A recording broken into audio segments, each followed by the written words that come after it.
app.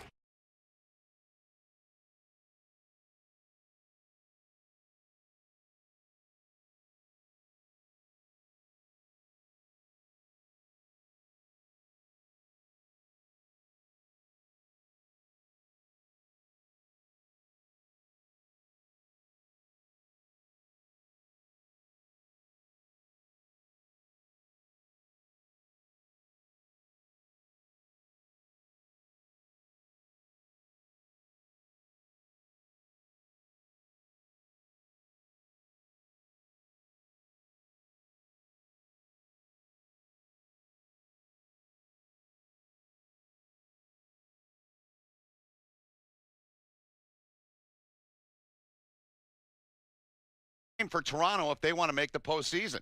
Absolutely, Ben. We're looking at a team who has to come out with.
Banner.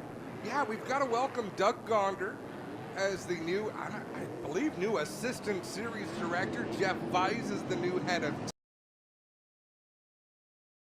.192.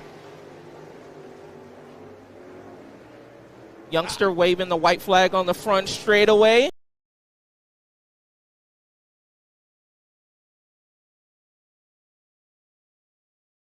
Lanny back out. Had some issues with the fuel pickup. Looks like they have got that repaired, at least well enough to put him out here in the field. We'll watch how that one shakes out. It's all now.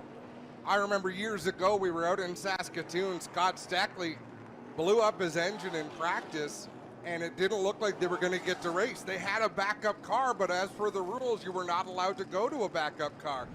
They borrowed/rented an engine from DJ Kennington, started last and won the race. Amazing. But they did that engine change in the pits. It was a warm day.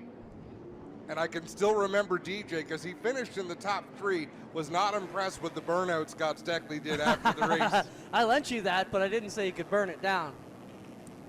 So we're seeing some debris on the racetrack. I believe that's down in turn number 3, and the safety truck is on the scene. And speaking of debris and things in the way on the racetrack, what having 20 cars does, Clayton, the top 10 cars, the top 15 cars, very competitive. Behind that, you've got drivers who are either learning their craft, struggling with setup.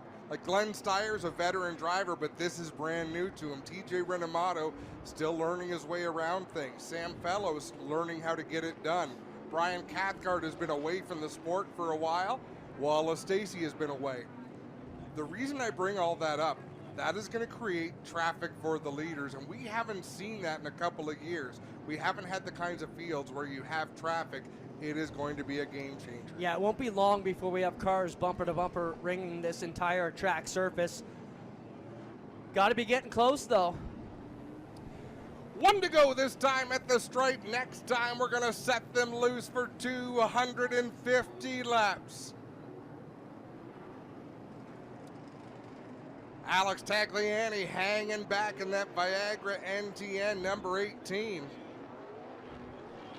He's going to have to get it up to the field, catch up.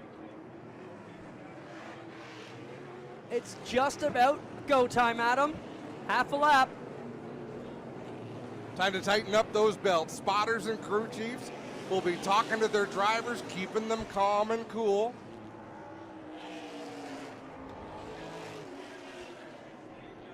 Going yellow. We are going to stay yellow.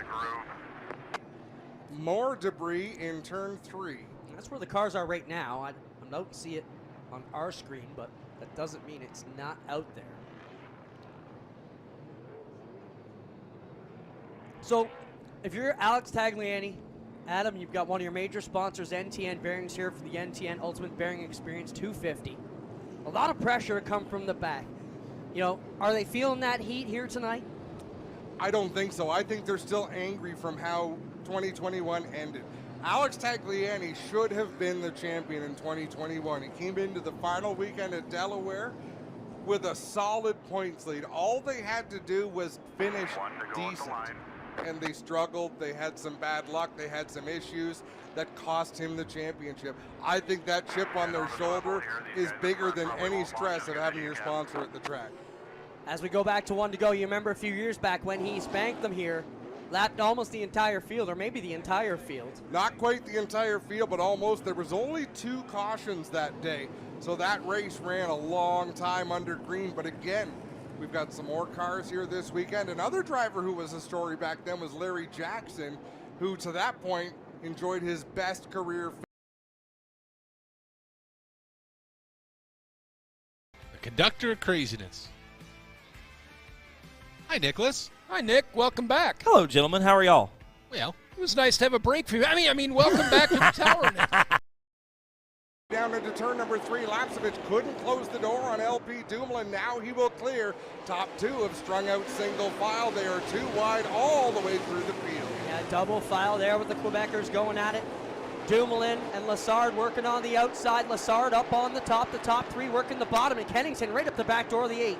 Yeah, DJ Kennington looking racy up there on the outside. And again, the mid part of this pack from 3rd place all the way back to 18th is 2 wide, dicing it up. People looking for racing room. Watson with the lead off of 4.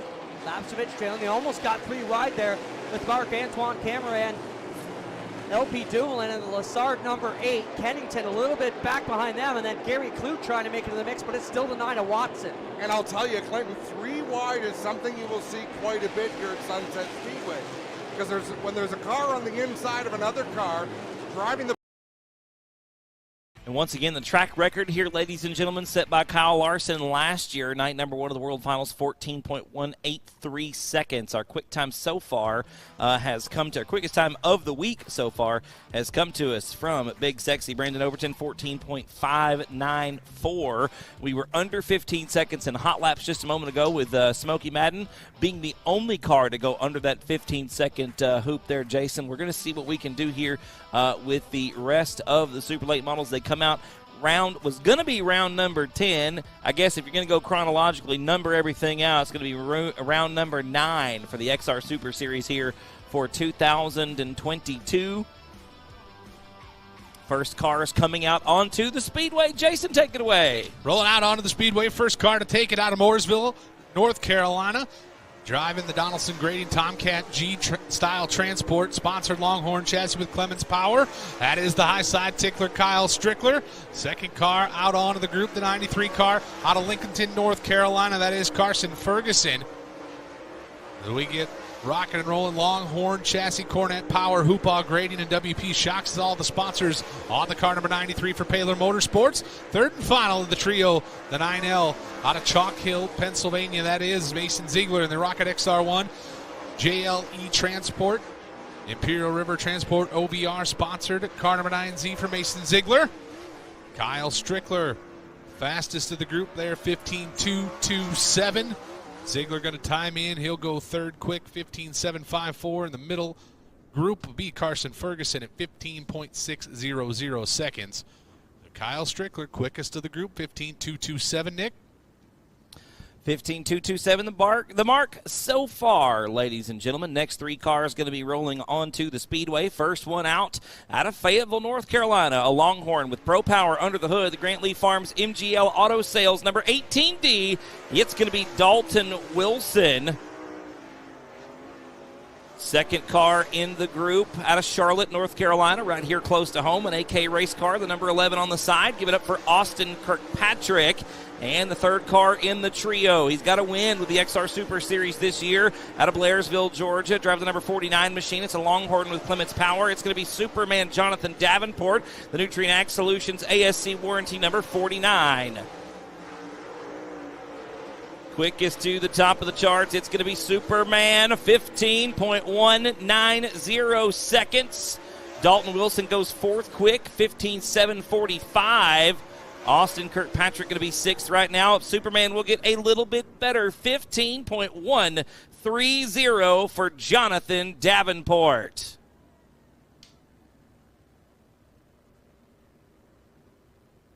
Still about a second, a little bit less than a second off the track record, but the track's going to get a little bit faster, I do believe. We've had some good cloud cover today. Not a lot of sunshine on the racetrack. Jason, cars rolling out. Who we got? Next group out onto the speedway, the first car onto it out of Johnson City, Tennessee. The TNT race cars, Vic Hill Custom Race Engines, Whitehead Construction, Estes Brother Construction, and Stanco Equipment. Car number 83, that is the dealership Jensen Ford. Second car out onto the speedway. Out of Fair Bluff, North Carolina, driving a Rocket XR1 Pro Power powered race car. Coastal Sod Farms and Long Construction sponsors on the car number 15B for Dean Bowen. Third and final car on the speedway, the 17 car. Tim Vance out of Clover, South Carolina. A Longhorn chassis with Clements Power, sponsored by Freeman Machine and Fabrication, HST, and DC2 Concrete. All sponsors on the car number 17V officially for Tim Vance. Tim Vance will be 16.256. Dean Bowen will go with 16.253. That'll be good enough for eighth quick. Jensen Ford be the quickest out of the group. The dealership will go third quick, 15.533 for the dealership Jensen Ford. Next car onto the field, the 7RR, all the way from Georgetown, Delaware, a Longhorn with Clements Power, Stockley Materials, J&T Logging, Iron Source, and Sandy America sponsoring the machine with Ross Robinson behind the wheel. Second car on the racetrack, it's the 69 Star out of Salem, Virginia. That's Carter Miller. And the final car in the trio out of Headingley, Manitoba, Canada. Driving a Sniper chassis, Vic Hill Custom Power under the hood. No, that's not Ricky Weiss. Ricky not on the speedway. It's the 0R, ladies and gentlemen, of Ryan Scott from Pittsfield, Pennsylvania. Weiss there at the back of the running order. So your three cars in this one. Ross Robinson going to go quickest out of the trio with a 15.400. 15.400 for Ross Robinson will put him third quick. Carter Miller goes 15.905. That'll put him eighth quick. And Ryan Scott will go 16.499.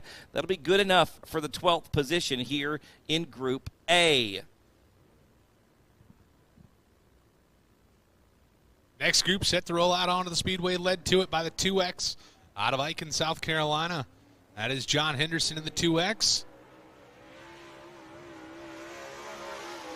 Second car making it out onto the speedway, the 16 car, the youngster out of Lancaster, South Carolina, driving a Longhorn chassis with Clements Power, sponsored by Mega Plumbing, WP Shocks, and John Page Racing.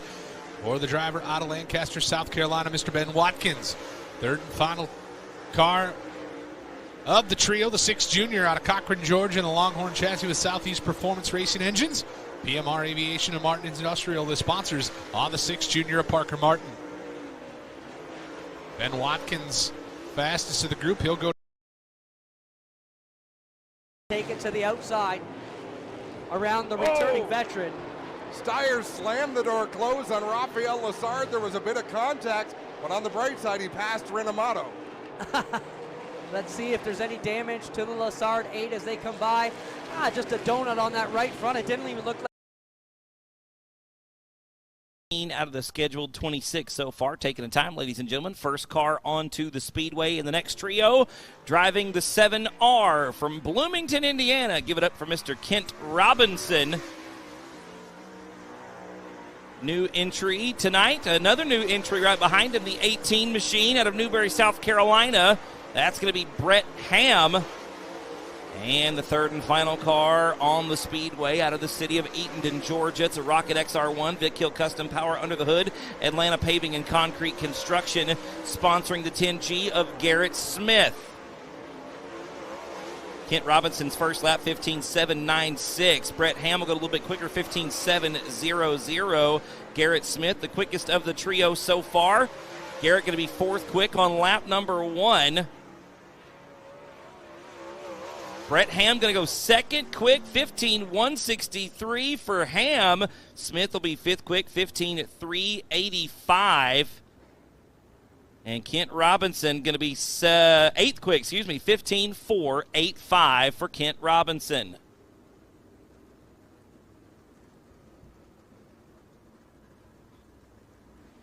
Next group making their way out onto the speedway. Led to it by the Magic Man, Mark Whitener out of Middleburg, Florida. Driving a Rocket XR1, M&W Transport, Dave's Transport, Big Frog Transport, all sponsors on. The car number 58 for Mark Whitener. Second car onto the speedway. That'll be the 17M out of Chickamauga, Georgia, the Mac Daddy Dale McDowell. Team Zero Chassis, Clements Power, sponsored by Easy Go, New Area Industrial, and Kinzer Drilling Companies. The third and final car on the speedway, the killer Kyle Bronson, the 40B out of Brunswick, Georgia. Rocket XR1 with Durham Power, sponsored by Brandon Ford, Brandon Collision, and all Florida Real Estate Group for the killer Kyle Bronson. As we come across the stripe the last time,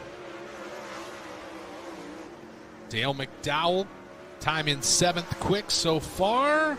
Not so fast. Kyle Bronson will jump to fourth.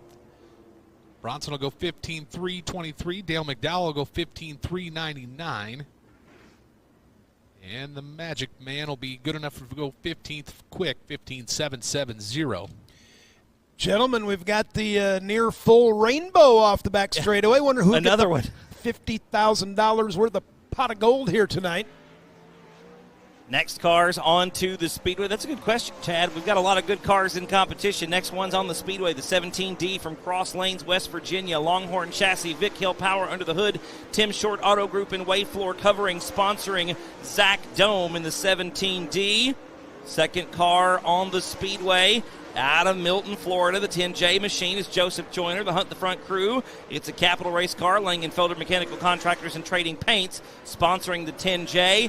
A lot of smoke out of the 10J machine, and it looks like Joyner expires one.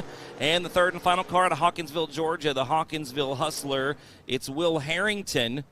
And we are going to get a yellow flag, I believe. We had not thrown the checkered just yet. So that means that Dome and Harrington will get one more timed lap. I can go ahead and give you the times for them so far.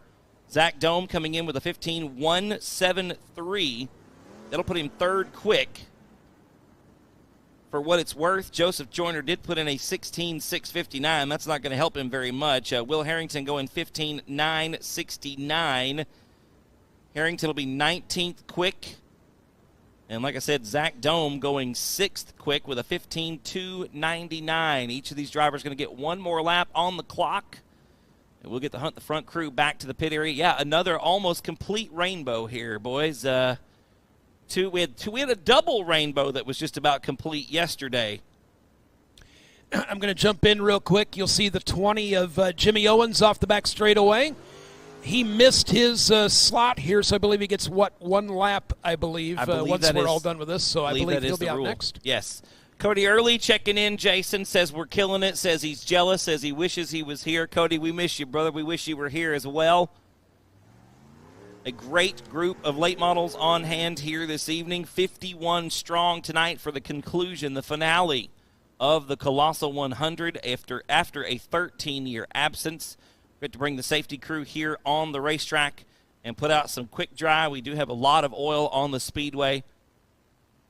Ricky Wise, who missed his time slot earlier as well, sitting back there, missed him the first time. So both the 7 car and the 20 Wise and Jimmy Owens We'll get one lap around here once the track is clear.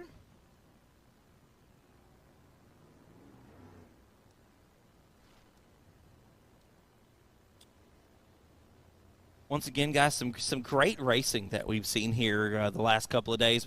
Unfortunately, we're rained out yesterday. We got a little bit wet at just the most inopportune time, I think. We were all set on go. The drivers were ready. The crews were ready. We were ready. Unfortunately, Mother Nature not ready for some late model racing yesterday. We gave her a break. We're out here today. She's given us a break in return. So we are looking for some great racing here tonight. Of course, $50,000 on the line for someone here this evening. Well, track prep and kitty litter extraordinaire, Mike Van Genderen here on the front straightaway.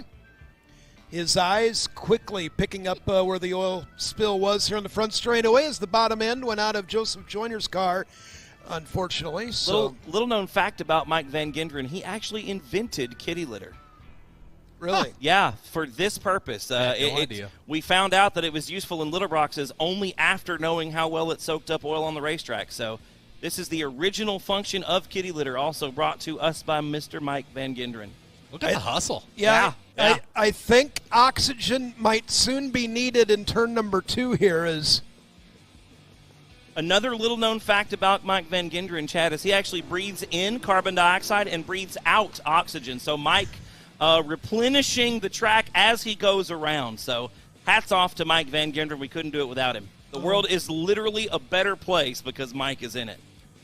Well, of course, we pick on him, but I wouldn't have made it past the flag stand trying to run with the with the kitty litter, so he can be out of breath all he wants. I would have passed out and needed the paddles and oxygen just past the start-finish line. So we like to mess with Mike, but I can't say enough about the guy. One of the most dedicated individuals in the sport of auto racing, and just one of the coolest guys that I've had a chance to meet.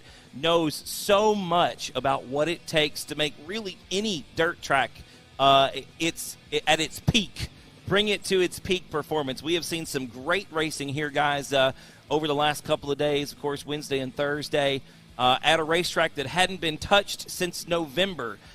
So a lot of work has gone into getting the dirt track here at Charlotte Motor Speedway in tip-top shape. Much of that done by Mike Van Genderen himself. And one of the things I love about him the most, Jason, is he's not a guy that barks orders. He's out there. He's doing it. He works just as hard as the people that work with him, not for him or under him, but with him. And Mike, of course, has brought us the surface at the Bristol Motor Speedway for the last couple of years, has been an absolute phenomenal presence in the sport of motor racing over the last couple of seasons, and we look for more great things. And, of course, again, the inventor of kitty litter and an oxygen creator here at the dirt track at Charlotte Motor Speedway. big man, little bottle of water, unfortunately. That's just one gulp. That's just a small gulp there for Mr. Mike. I just want to know, after that 5 minutes of a glowing reception for Mike, I'm assuming you guys exchange Christmas cards? Or No. We just, we got it. We have a mutual respect for one another. All right, here we go. Back under green. Take it away, boys. Harrington back on the hammer off of turn number 4. The green flag back in the air. They're going to get one shot at it here, gentlemen, to do a little bit better. Zach Dome, of course, in the 17D on the throttle right now. White flag in the air for Harrington this time around. And Will going to cross the stripe in the 19M machine. Zach Dome, is he going to get any better? No, it doesn't look like it. 15:299 will be the official time for Zach Dome. Will Harrington going to go 13th quick. 15:556 for Harrington. Dome going to cross the stripe. He will stay 6th quick. 15:273 for Zach Dome. Here's a fun fact, guys. The top 5 right now, 1/10 of a second between the top 5 cars so far in Group A qualifying. Final 2 cars set to roll out onto the Speedway Group A qualifying. 7 car, the first one on it, out of Headingley, Manitoba, Canada. Driving a Sniper race car.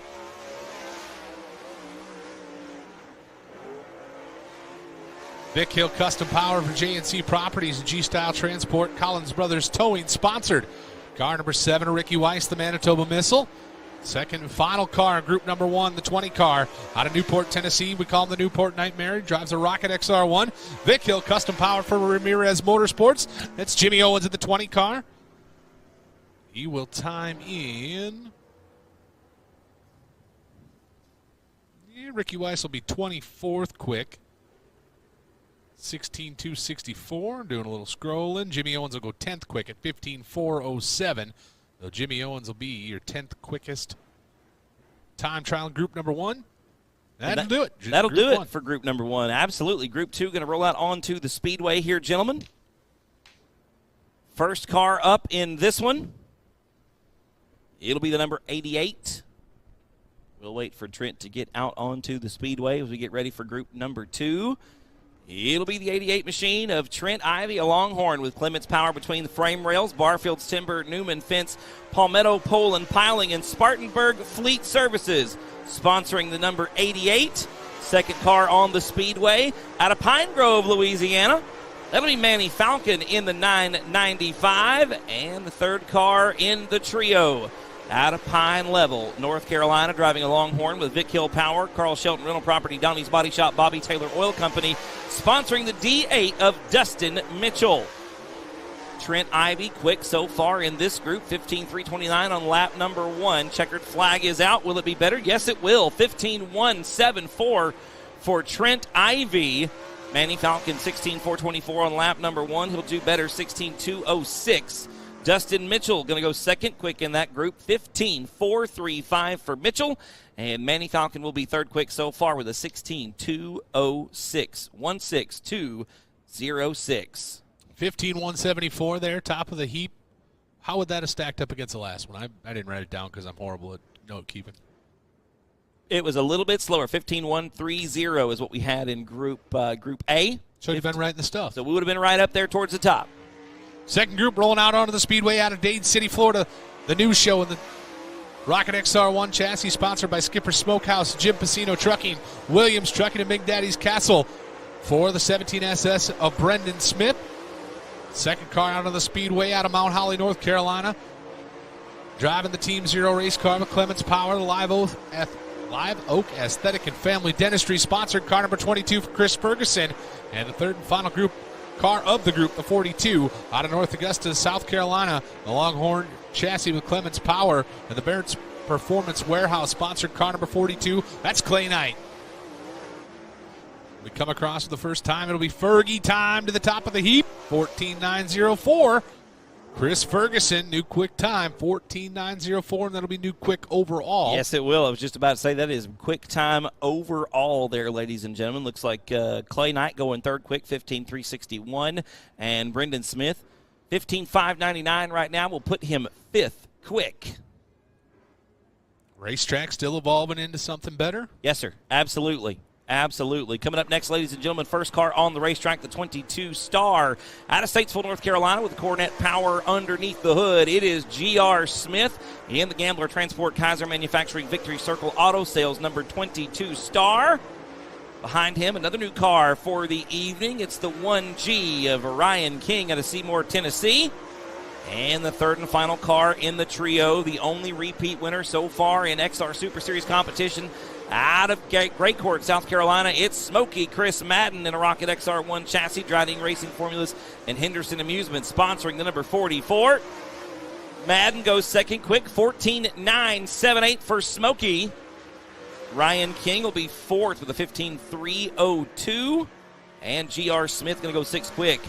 The 15.398. Madden will improve on lap 2, but it won't be enough. He'll still stay second quick, 14.948 for Chris Smokey Madden. Again, your top qualifier in Group B so far, Mr. Chris Ferguson. Fergie time with a time of 14.904 seconds. Chris Madden second quick, 14.948. Trent Ivy rounds out the top three to 15.174. First car out the next group out of Forest City, North Carolina. Calling the natural, it's Bryson Harper driving a Longhorn chassis, Clements Power, Hoopaw Grading Company, Swift Springs, and Whole Shot Welding and Fab. All sponsors on the car number 28 for Bryson Harper. Second car out onto the speedway. That is the 78 out of Easley, South Carolina, Thomas Robinson, a new entry here this evening. And the final car of the trio, the 25 car of the Georgia Bulldogs, Shane Clanton. Capital Race car, Clemens Power under the hood, sponsored by Skyline Motorsports, Super K Express, Olson Explosives, and Truck Country for the Georgia Bulldogs, Shane Clanton. Checkers will fall over the group. Bryson Harper comes in 8th fast. Thomas Robinson will be right behind him in 9th quick. And the Georgia Bulldog 4th fast at a 15.273 for Shane Clanton. 15.273. Quickest out of the group. 4th quick in group number 2.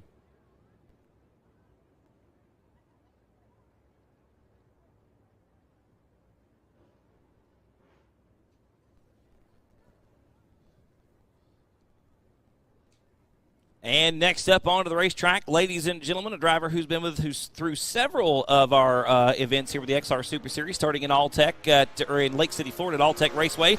Driving the 01 from Stark, Florida, it's a Rocket XR1 with Durham Power under the hood. The Olin's Mobile Home Transport number 01 of Jason Garver. Second car on the racetrack out of Dallas, North Carolina. It's a Longhorn chassis, Smoky Mountain Boys Barbecue, H&H Sprinkler sponsoring the 70 of Jeff Smith. And the third and final car in the trio from Evans, Georgia. It's Big Sexy Brandon Overton, a Longhorn Clements combination. Wells Motorsports CrossFit Overton sponsoring the number 76. Lap 1 in the books for everybody. Jason Garber goes at 16.421. He'll do better on lap 2, 15.903. Jeff Smith will come in with a 15.279. Brandon Overton, let's see what Overton can do on lap number 2. 15.158. 15.158 will put Overton third quick. 15.158. Jeff Smith will be sixth quick with a 15.279. And Jason Garver 14th with a 15.903. Next group rolling out onto the speedway. First car on to it, the 1 car out of Morristown, Tennessee. That is the Thrill Vic Hill. Vic Hill Race Engines. Power in that hot rod. Second car up into the group, 24D, we call him Downtown. It's Michael Brown. Michael out of Lancaster, South Carolina, the final of the 3-car group. Out of Colbert, Georgia, Kenny Collins in the 1C. Downtown going to come across the stripe. He will be in the bottom half of it.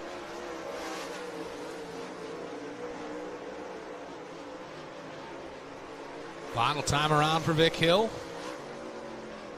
He'll go 16th quick, 15.675 as he got it up and over the cushion. Downtown Michael Brown will go 13th fast to 15.477, and Kenny Collins will follow him in at 15.542 for 14th best on the speed chart. As we wind down our qualifying here, just a couple of groups remaining. This one might get just fast. Next full group going to roll out onto the speedway. Led to it by Rome, Georgia's Mario Gresham, car number 21, first out onto the speedway. The first time with us in the XR Super Series. Mario Gresham out of Rome, Georgia, going to lead him off into turn number 1. Second up on the group, the Longhorn chassis, Paler Motorsports. Mega Plumbing, Mega Electrical sponsored, car number 39. For Watertown, New York's Tim McCready. The final car of the group, the 91 car, out of nearby Mooresville. That is Derek Ramey in the 91. Derek Ramey will go 15th quick on his first attempt.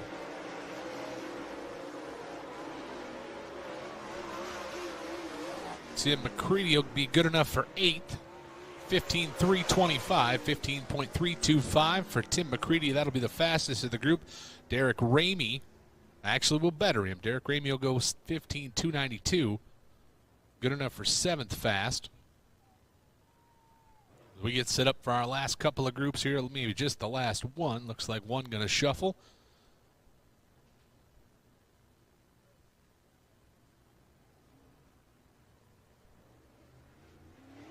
First car onto the speedway.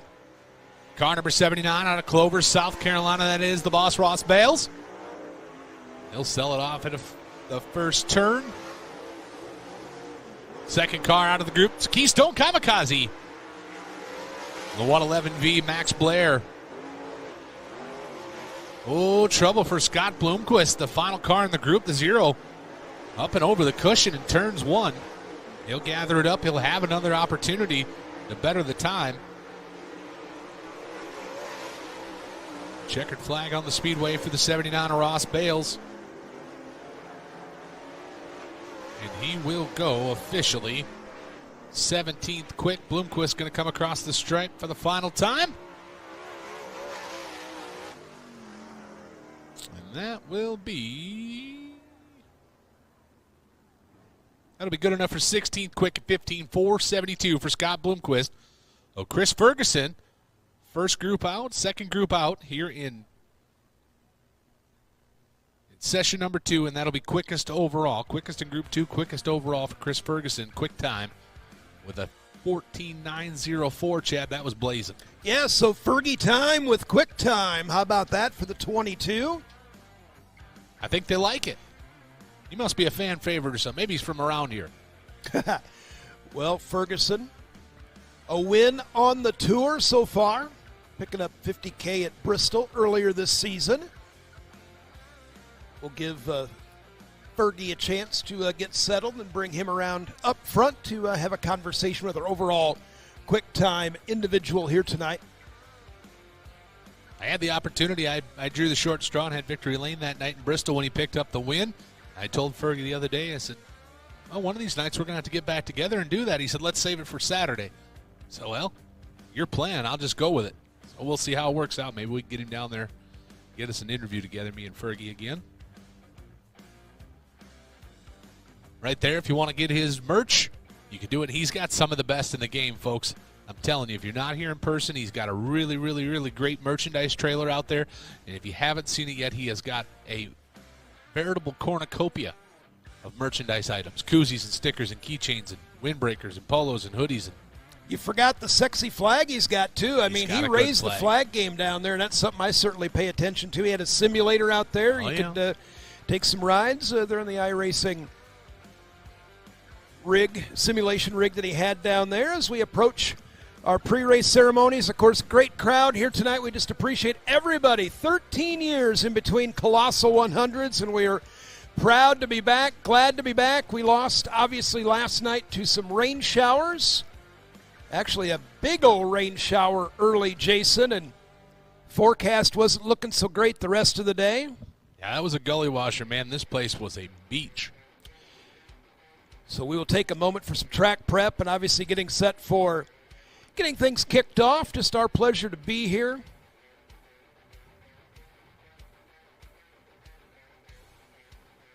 That final night, what a facility. This place is awesome. This community is cool.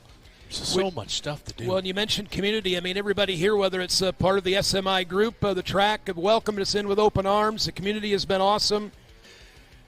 Because God knows I spent some money on tourism this week. There's lots to do. Some of the shops are open. More are opening up as far as race shops. Speaking of museums. Tourism, we got to do a little field trip yesterday. That was a good time. That was an incredible time getting to see the North Wilkesboro Speedway and enjoy that Wilkes County region. And we'll talk more about that a little later tonight. Racetrack revival, and you can feel the soul of that place. She's ready to come alive August and October. Asphalt in August, the original dirt in October. That place was incredible, man. Like a time capsule. It was just exactly what it was many, many moons ago. It's a little more degraded state, but we're going to clean that up and get everything right. Rocking and rolling in August. Racetrack revival, North Wilkesboro. Well, you talk about in its state. In a box was the entire driver history. Was it 96? 96, yes, 1996. In a box, all the prep, race prep by driver in the NASCAR Cup Series still sitting there. I took me home a little memento there. I mean, they had several copies still sitting up in the announcer booth there. That was pretty cool to see that. We're just about ready to set it down trackside here in just a moment.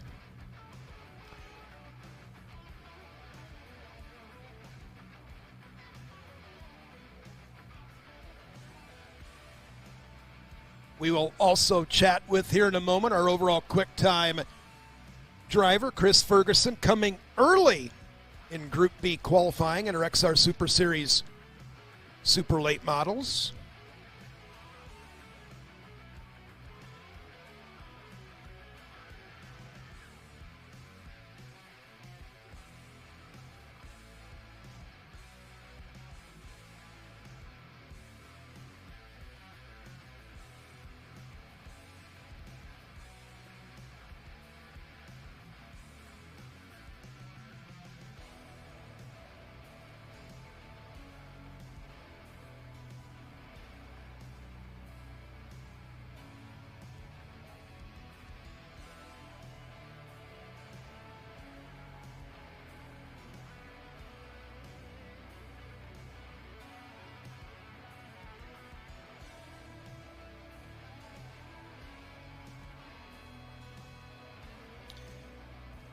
Nick Robbins, are you about ready for our presentation, my friend? What a memento, he says. In a memento. Sorry about that, Memento. Nick. Didn't mean to. Nice hand signal, though. Thank you. That's not normally what Chad and I get. So appreciate everybody here, whether in attendance or on the broadcast. I know we've had great support both here locally and obviously great support on the XR broadcast. Just our pleasure to bring it to each and every night here. The Colossal 100 back after a 13-year hiatus.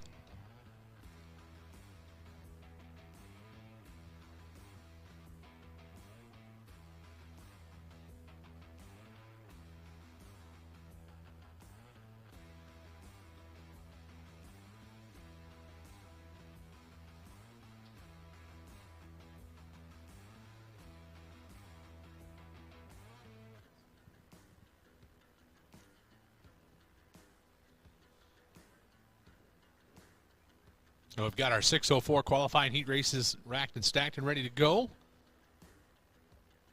3 of them we'll go top 6 to the A feature. Everybody else will grab a spot in the B, and I think, Chad, we're ready to go down. Nick Robbins, take it away. We have a special presentation down front, and XR Zone Nick Robbins will tell us all about it. Take it away, Nick. Thank you so much, Chad. That is correct. We do have a great special presentation here. Accepting this trophy of appreciation on behalf of Charlotte Motor Speedway is Greg Walter, Executive Vice President and General Manager of the Charlotte Motor Speedway. Greg, first of all, thank you so much for having us here at XR to bring back the Colossal 100 after a 13-year absence. I think the fans have been having a good time. Am I right, ladies and gentlemen? Are you enjoying what you see? You can do better than that. Are you liking what you see? That's a little bit better, Greg. I think that's a yes. Listen, there's nothing like dirt flying in the month of May, particularly here at the dirt track. We are so grateful for you. Thank you for the XR Super Series for bringing back the Colossal. We hope this is the beginning of a long-standing tradition. Thanks for being here on behalf of the whole team and Marcus Smith. Have a great night. Thank you so much, Greg. Y'all give Greg a big round of applause, ladies and gentlemen. Thank you so much. On behalf of the crew here at XR, we've got this trophy to present to you. Everyone's going to get their pictures made. While they're taking care of that, I'm going to introduce you, fine folks, to the rest of the cast that you're going to be see walking up here on the stage. We have got the Forest Hills Naval JROTC Corps. They're going to be presenting our colors here tonight. Donnie Floyd, chaplain at Hendrick Motorsports, will be bringing our invocation, and Miss Bailey Marie Griggs will bring tonight's national anthem.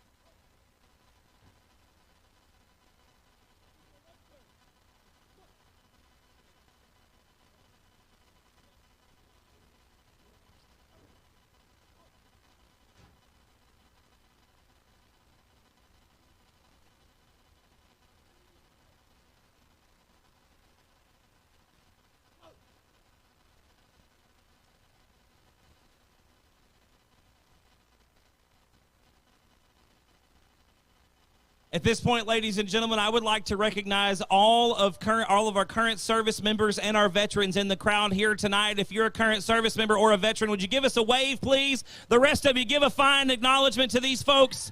Thank you so much for what you've done and continue to do in the service of our great country, the United States of America.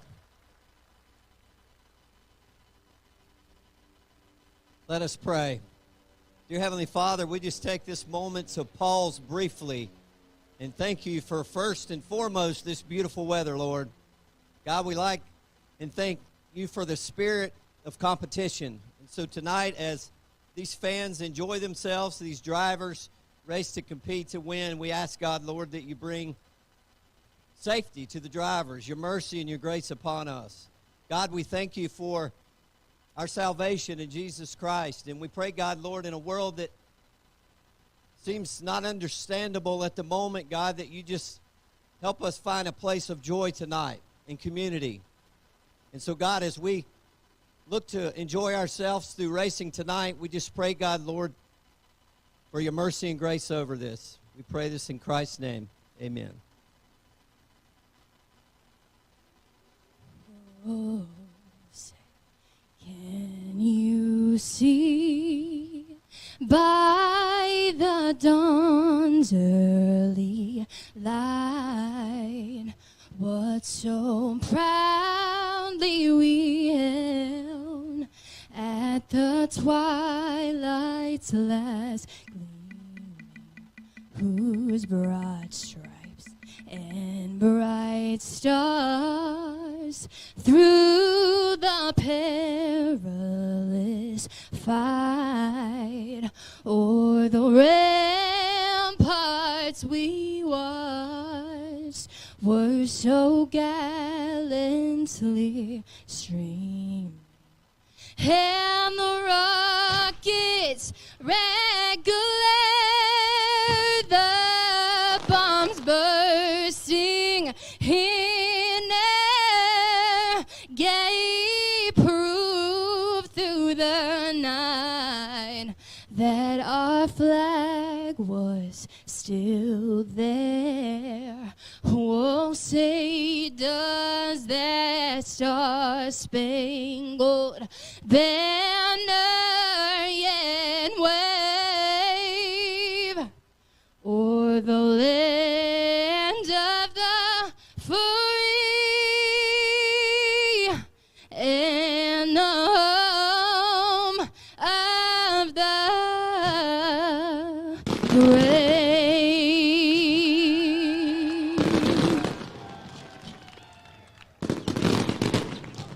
Y'all make some noise for Bailey Marie Griggs singing the national anthem tonight. Thank you so much, Bailey.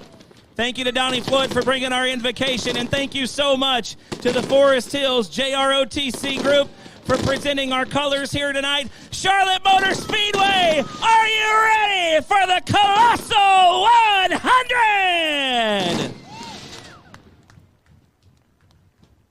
Dwayne Keith, it looks like we've got our first heat race lining up here to make its way to the racetrack, my friend. How you feeling tonight? Pretty good there, Nick. Not too bad, not too bad. You excited to see some great dirt late?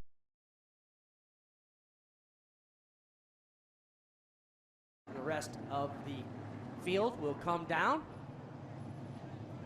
For years, Quebec racers would try to break into CASCAR, and it was a real struggle for them to be competitive. And then along came Andrew Ranger. In the first year of the NASCAR Pinty Series, Andrew Ranger won that inaugural championship, and it changed everything. Quebec racers started to come in and started to flourish.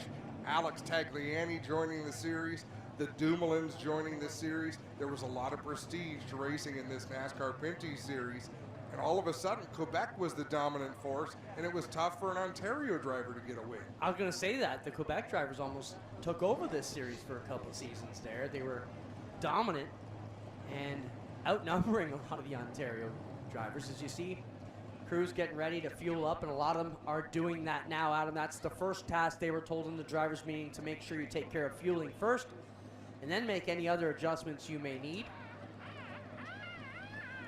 Yeah, there is a process they follow, and we can see some of the teams being scolded and sent back over the wall, but they'll get it sorted out. And I'm not sure if they get 4 fresh General tires or just right side tires, but we're going to find out.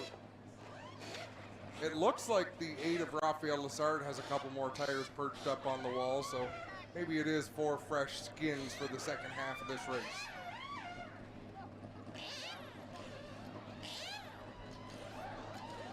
Marc-Antoine Cameron, that GM Paillet number 96, that car was rolling the center like crazy. He was able to point the nose under his competition and just get great drive off the corner as well. It was pretty to watch, and he is a road racing specialist.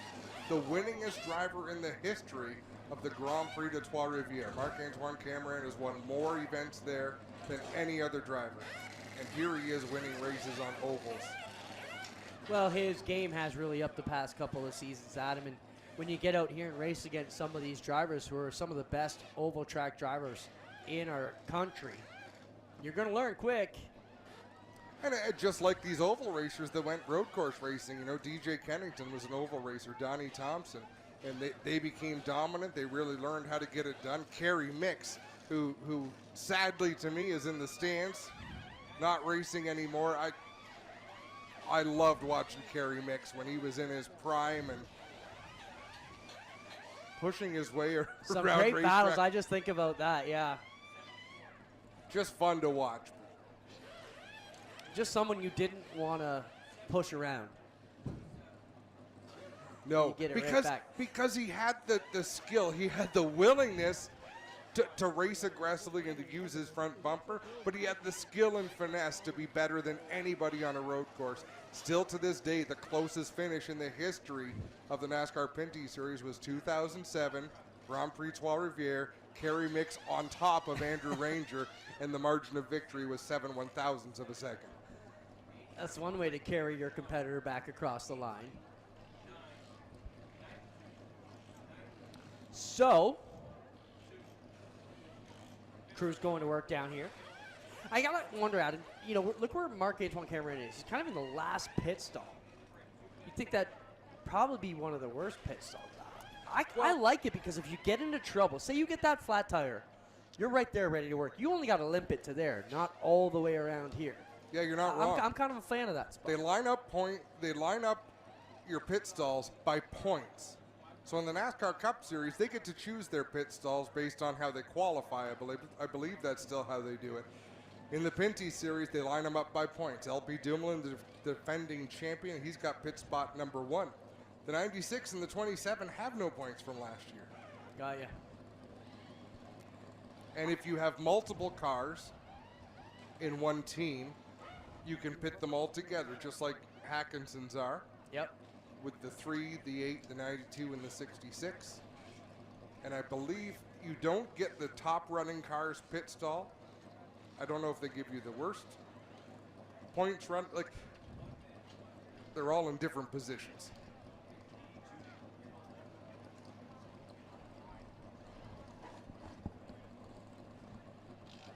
Sorry about that. Clinton, that was an interesting one. Yeah.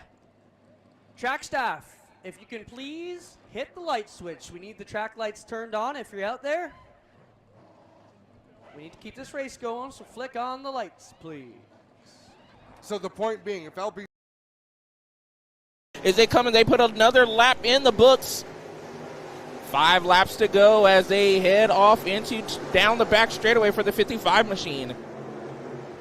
Good look at the battle on the back straightaway. The 74 of Jason Garver was scored 6th at the stripe the last time as we got one facing the wrong way in turn number 2. Jason Garver in that 74 machine in the final transfer. But hold the phone. Matt Pridgeon in the P14, the car you see there on screen turned around headed in the wrong direction. The caution waves the victory apparel. Sweet victory apparel. Caution flag. Pridgeon able to right the ship, able to get things refired. He will head down that back straightaway. Wes White in the flag stand saying, all right, boys, let's get things settled down here. Get organized. We'll be ready to go with Pridgeon restarting at the tail.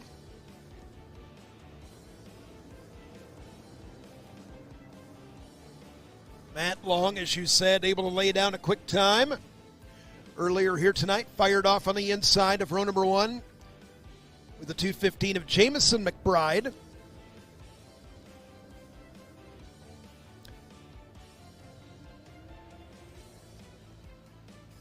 Looks like they're going to get him doubled up down the back straightaway. Jamison McBride's going to take the outside.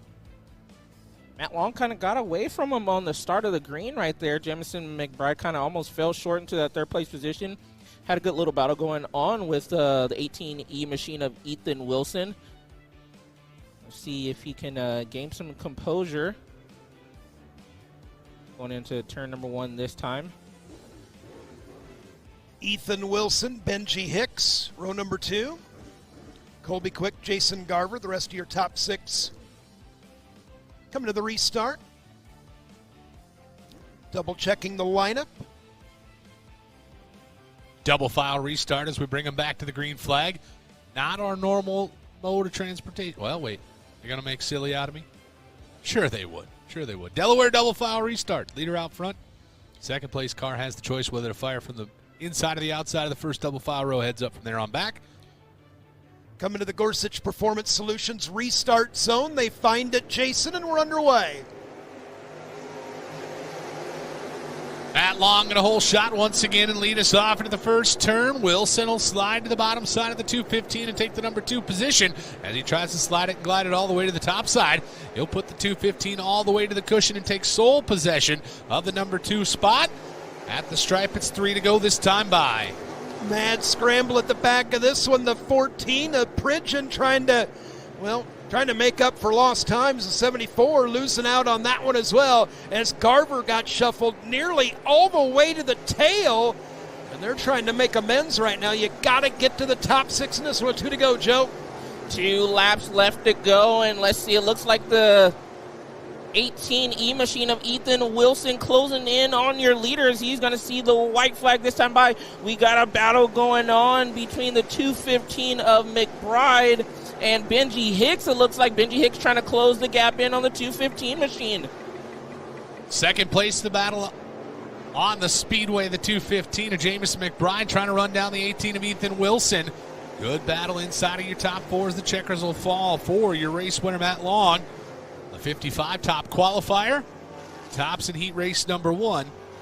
He'll look to put the exclamation point on his evening later on here tonight. But so far unblemished, the 55 out of Concord, North Carolina. How about a nice hand from Matt Long? We'll take a look at heat race number 2 in your 604 crate late models out of Gaffney, South Carolina. The 6 of Dylan Brown is on the inside of the first row, and alongside will be the 22 of Jeremy Steele out of York, South Carolina.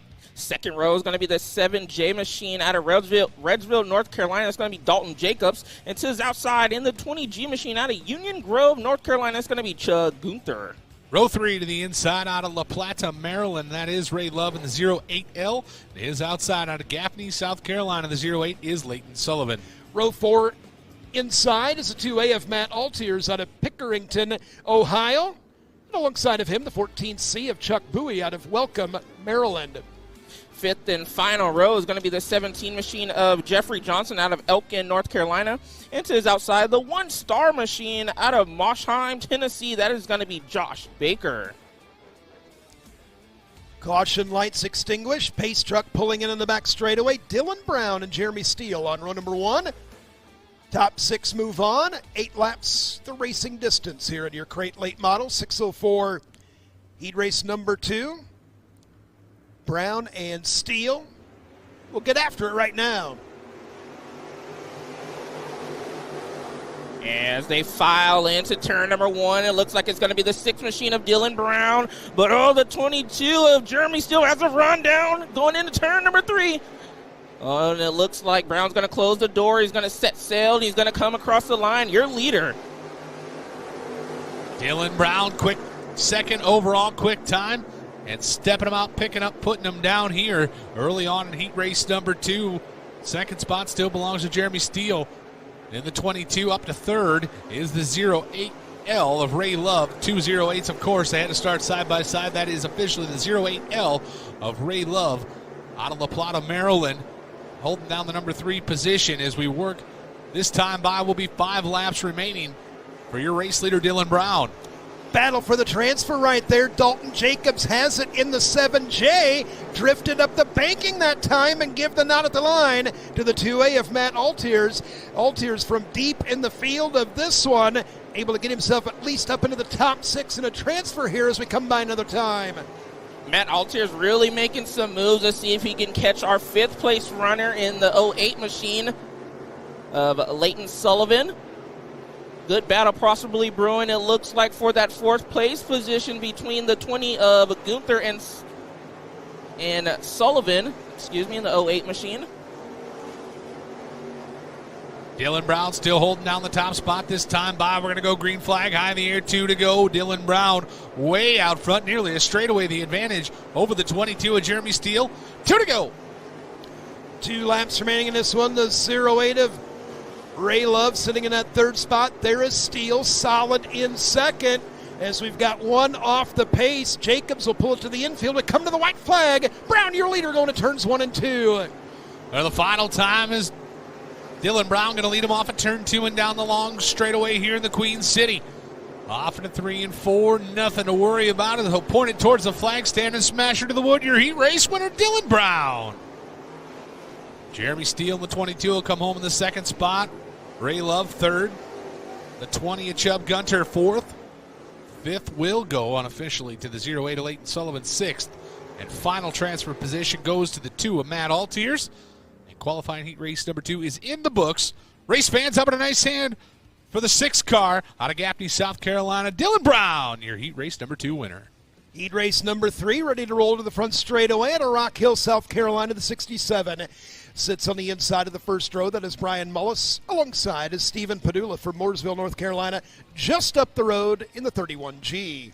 2nd row is going to be the 00JR. That is going to be Richard Keekin Jr. out of Concord, North Carolina. And to his outside, the 89 machine of Timmy Harrelson out of Reddsville, North Carolina. 3rd row to the inside, the 7A out of Appomattox, Virginia. That is Corey Allman. And to his outside, out of Reedsville, North Carolina, the 29 car is Dale Moore. Jacob Brown out of Gaffney, South Carolina, the inside of the 4th row, on the 24. On the outside from Reedsville is Joey Washburn in the 25. Michael Bland in the 2 from Dandridge, Tennessee. Super late model heats to staging immediately, please. Super late model heats to staging immediately, please. So super late models, you are up next. Need you to go to staging. Joe, take it away. As they roll down the back straightaway into turn number 3, final heat race for the 604s, 8 laps the distance. Brian Mullis and Stefan Padula. And they are going to see the green flag off into turn number 1. Brian Mullis, your 3rd quick qualifier. Going to lead the way off of turn 2 and down the back chute. Good battle there. Stephen Padula on the outside of the 00 car of Richard Kiken Jr. Give the spot to the double off at turn number 4. 1 lap score, complete 7 to go. Boy, Kiken Jr. with a good move the last time in 3 and 4, but don't look now. Padula with a terrific drive down the back straightaway and by a car length and a half up into the top 2 as we head to turn number 4. And here comes that 7A machine of Corey Allman as well, closing in on Kiken Jr. Yellow flag is out in the air, and it looks like we have 1 down the back straightaway. Joey Washburn in the 25, slow on the back straightaway. So again, while it's quiet, super late models, you need to be going to staging, please, for your heat races. Super late models to staging, please. We appreciate that. We are under the Sweet Victory Apparel yellow flag. See, Mr. Washburn got the right rear corner up into the Concretia. Well, the one thing we didn't even get to yet here tonight, Dirt Draft. If you go to dirtdraft.com/racexr, new subscribers, you get a free t-shirt. Use the QR code on screen. Didn't even have to prompt him. Flipper upstairs said his pick is Dale McDowell, the 17M. He chimed in and said, I'm taking McDowell. Well, he was right the other night when he said it was a Kyle Larson type speedway, so maybe take Flipper's advice on the old Dirt Draft. The you should man check upstairs. That out. Yeah. Back underway here out of turn number 4.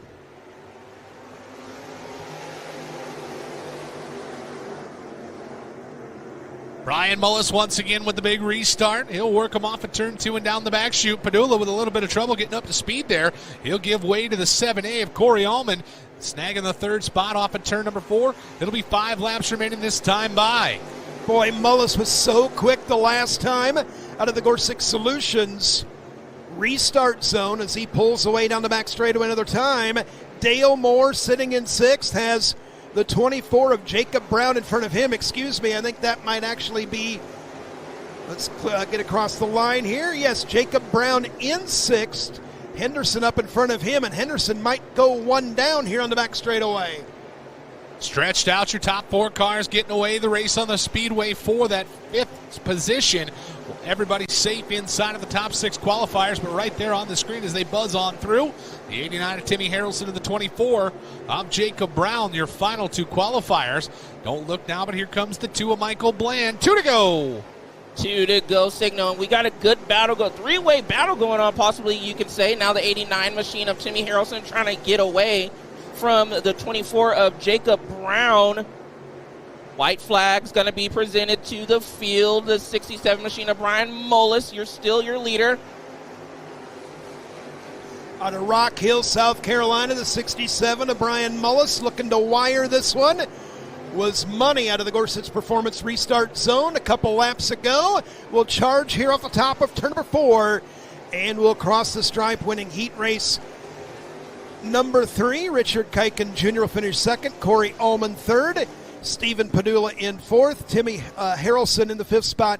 And Jacob Brown in the 24 will transfer the 6th spot. How about a hand for Brian Mullis in the 67, winning our 3rd and final 604 crate late model heat race here tonight. 18 qualifiers got their tickets punched onto tonight's A main. We'll have a B main later on to pull the final 6 qualifiers for tonight's 20 lap the distance 604 late model A main feature event. A little bit of track prep going to take place. Heat race number 1 locked and loaded in the staging area. Set to pull out onto the speedway for the XR Super Series Super Late Models.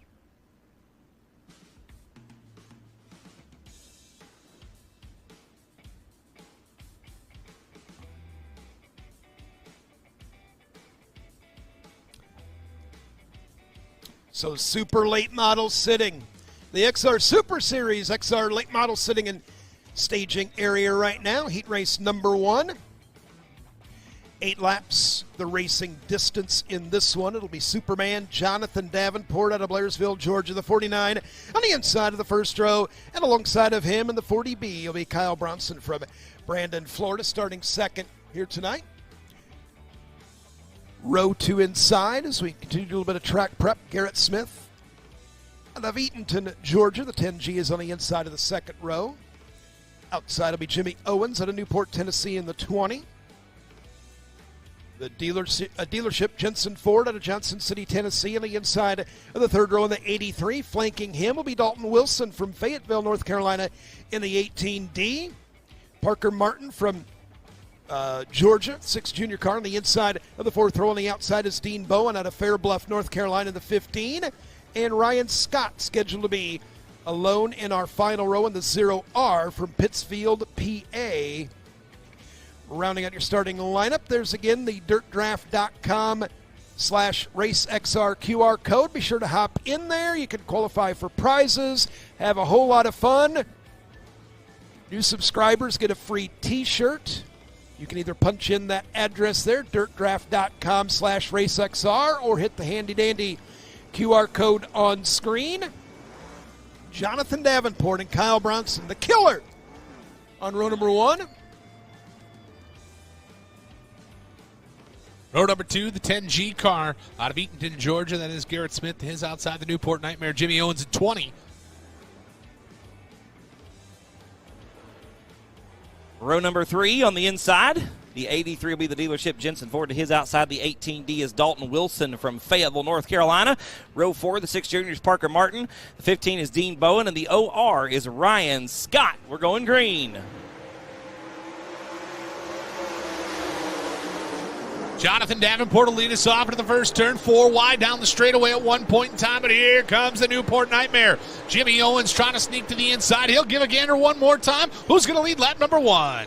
Jonathan Davenport out in front, but we are going to come to yellow as we got one in the wall at the top of turn number 3. So Superman and Jimmy Owens quick out into the top 2 spots, but one in the wall here, the Sweet Victory Apparel caution flag coming out. That is the 18D of Dalton Wilson. Got 4 wheels up into the fluff, sucked him right to the wall, smacked it pretty good with the right side of the race car. Wilson out of Fayetteville, North Carolina. Tough break for the driver. Longhorn Chassis, Pro Power Under the Hood, Grant Lee Farms, MGL Auto Sales, JRR Trucking, and New Point Lighting and Design sponsoring the 18D of Dalton Wilson. Unfortunately, as you see, the hook having to come out to the racing surface. Of course, like Chad said, we are under the Sweet Victory Apparel caution flag here. I tell you what, boys, I went down to see Jenna this afternoon. I got each of my children got T-shirts from Jenna at Sweet Victory. I got a hoodie myself. Some great-looking race gear. If you're looking for something different, if you're looking for something unique, something simple, something clean, Jenna's got it for you. She's a racer herself and just a great all-around young lady. You can scan that QR code if you're sitting at home right now and want some Sweet Victory apparel. Scan the QR code on screen. It'll take you straight to the website, straight to the internet shop, I should say.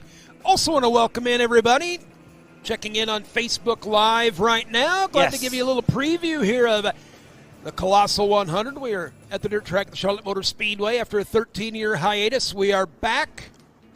We are back here at the dirt track with the Colossal 100. Going to get things wrapped up, and we got a whole host of other events. Yes, we do. Be sure to stream all the events on your XR Plus subscription. Nick, tell us how the heck to do that. So you can do it a couple of ways. You can scan the QR code on the screen. It'll take you straight to the XR Plus website, racexr.plus. If you want to go to a web browser, punch it in. You can grab your XR Plus subscription right there. It's one choice, one monthly fee. It is 30 calendar days. It does not re-up on the first of the month. You can cancel it at any time. You don't have to use it for the entire 30 days if you don't want to, if you want to make sure you don't get that recurring billing, because if you don't cancel it, it will renew automatically after 30 days. But again, you can stream all of the events that you see on the screen. Of course, we're at the Colossal. We're going to Belleville in June. We're going to the Fever Heat 100. That's going to be at Stewart International in Stewart, Iowa. The XR Superior Showcase at Gondik Law. The Texas Dirt Nationals, which have a new date we'll talk about in a minute. The Duel in the Desert and the Sunshine State 50. For all event info, for future event info, you can scan that QR code on your screen. Boys, I don't know about y'all, but that's cool stuff right there. If you're sitting at home, you're watching the show, you want some more information about what we've got, you can scan it right there. For those of you here with us in the grandstands, racexr.com. That's RACEXR.com. That will give you all the information right there at your fingertips. We are getting ready to go back green flag. I believe I just saw the one to go there, Jason, in Wesley's hand. So we will get ready to refire in the Gorsuch Performance Restart Zone here in just a moment. Jonathan Davenport out in front. Oh, it's going to be a complete restart. My mistake. No laps completed. Double foul. Charlotte style. Here we go into turn number 3. Green flag going to come out in the Gorsuch Performance Restart Zone.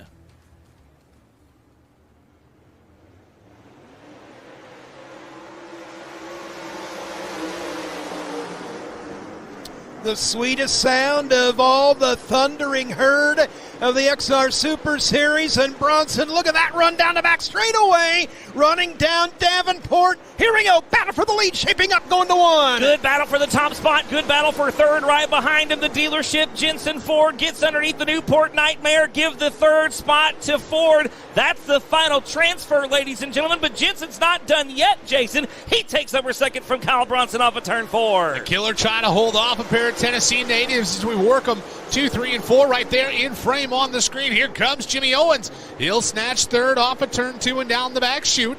The top 3 going to head to the A main. Everybody else grabbing spots in a B. We have got Just 5 laps remaining. Jimmy Owens got shuffled back on that restart the last time through 3 and 4. He buried it on the huggy pole. He's going to put it upstairs this time down the back straightaway. Here comes Owens now, nearly up into the top 2. What a run on the outside. Jimmy Owens going to take over the runner-up spot off the top of turn number 4. Jason, that'll shuffle the dealership back to the 3rd and final transfer spot. But Jensen Ford, talk about not going away. The tenacity for the Johnson City native right now off of turn number 4 is intense. TNT race cars on the 83 of Jensen Ford coming right back at you as he ganders to the inside of the 20 of Jimmy Owens. Owens with the big run off of turn 2 and down the back chute. He'll take sole possession, but Jensen Ford not going to go away. And we'll have 2 laps remaining. Green flag on the air. 2 laps to go. Superman out in front, well out in front. 2.5 second advantage for the Nutrient Ag Solutions. ASC warranty. Longhorn 49 well in command. 2nd and 3rd still raging on. It is Davenport, your leader, with 1 to go. 1 lap to go here in heat race number 1 for the XR Super Series. Ladies and gentlemen, the battle for 2nd spot. Still a good one off of turn number 2. We look at Davenport down the back straightaway. Here's Jensen Ford and Jimmy Owens. I believe it's going to be Owens with 2nd. Davenport will get the win for sure. Owens going to hang on for that 2nd spot. Jensen Ford going to punch his ticket, though, Jason, to the main event with a good, solid 3rd place finish here in heat race number 1. Kyle Bronson, Parker Martin going to round out the top 5. And Chad, unfortunately for them, both of them going to have to go to a B main here tonight. We will take a look at heat race number 2 for your XR Super Series. Laying down a scintillating qualifying lap. The driver out of Newberry, South Carolina, Brett Ham, in the 18 car will be on the inside of the first row. On the outside from Lancaster, that is the 16 of Ben Watkins. Inside of row number 2, the 17M, the Mac Daddy, Dale McDowell from Chickamauga, Georgia. He'll be alongside Aiken, South Carolina racer John Henderson in the 2X. 3rd row down low, the 19M, the Hawkinsville Hustler, Will Harrington to his outside. Out of Chalk Hill, PA, the 9Z Ziggy Mason Ziegler.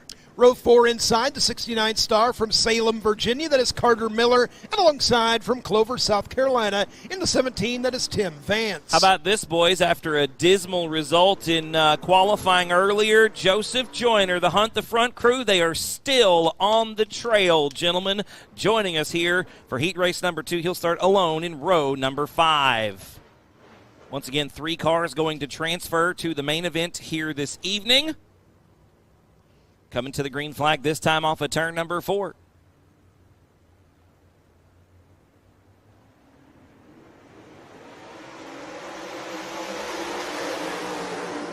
Under the green flag, and this one stair-step him 4 deep for a moment as you got Mac Daddy, Dale McDowell up into the top 3. Watkins out in front of him, and Watkins setting sail right now, looking to run down early leader Brett Ham here on lap number 1. 18 leads the 16, leads the 17. Your top 3 all right there. Didn't make a whole lot of sense, but it worked out pretty decent for me. Top 3 out front breaking away. 3 going to go on to tonight's A.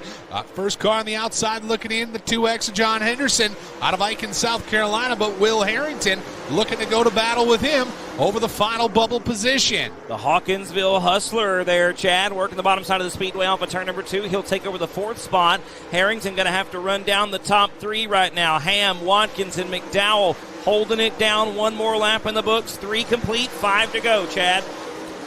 Getting right down to it in this one as you got Ziegler taking a look to the inside. Joyner now making an appearance in the 10. Carter Miller there in the 69 leads those 2 drivers, and Joyner trying to make some amends here tonight. Nifty move. Hub to hub is going to win. That was a good move out of Joyner in that 10 machine. Ziggy not letting him get away with it, though. He's going to pick up a 2-for-1 special off of turn 2. Jason Ziggy up 2 down the back chute. Good battle there. Toss a blanket over to those 3 hot rods as they work them off through 3 and 4. We'll come to the stripe this time by in the waning laps of this one. Out front, your race leader picking him up, putting him down the 18 of Brett Ham. Quick qualifier in the group, or second quick qualifier in the group. We're 2 to go. Excuse me, 2 laps remaining in this one. McNow still 3rd as we watch this battle right now with Henderson riding in the 4th spot. Ziegler behind him. Joyner there in the 10 spot, or in the 10 car. White flag on the front straightaway. Brett Ham, who was quick in qualifying, your leader as we're still side by side going through 1 and 2. Ham quick in this one, boys, and it's almost over. One more set of corners for the driver of the 18 machine. Brett Ham will be the winner out of Newberry, South Carolina. Second spot going to go to Ben Watkins by 39 one-thousandths of a second. Dale the Mac Daddy McDowell going to hang on for that third and final transfer spot. So once again, Brett Ham with the win. Second spot was the 16 of Ben Watkins, and third, the 17M of Dale McDowell. Your top 3 transfers. Good drive for the South Carolina boys. We have got an interview, or we will have as soon as he gets his bucket off. He went ham. He did. Are the kids still saying that? No, but you just did. Old people do it once in a while.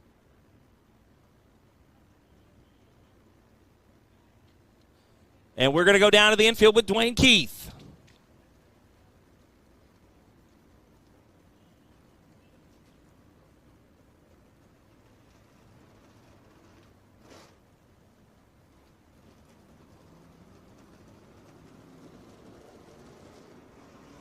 Here is our Heat Race 2 winner, Brett Ham, brother. You went ham out there and found victory lane here in our Heat Race.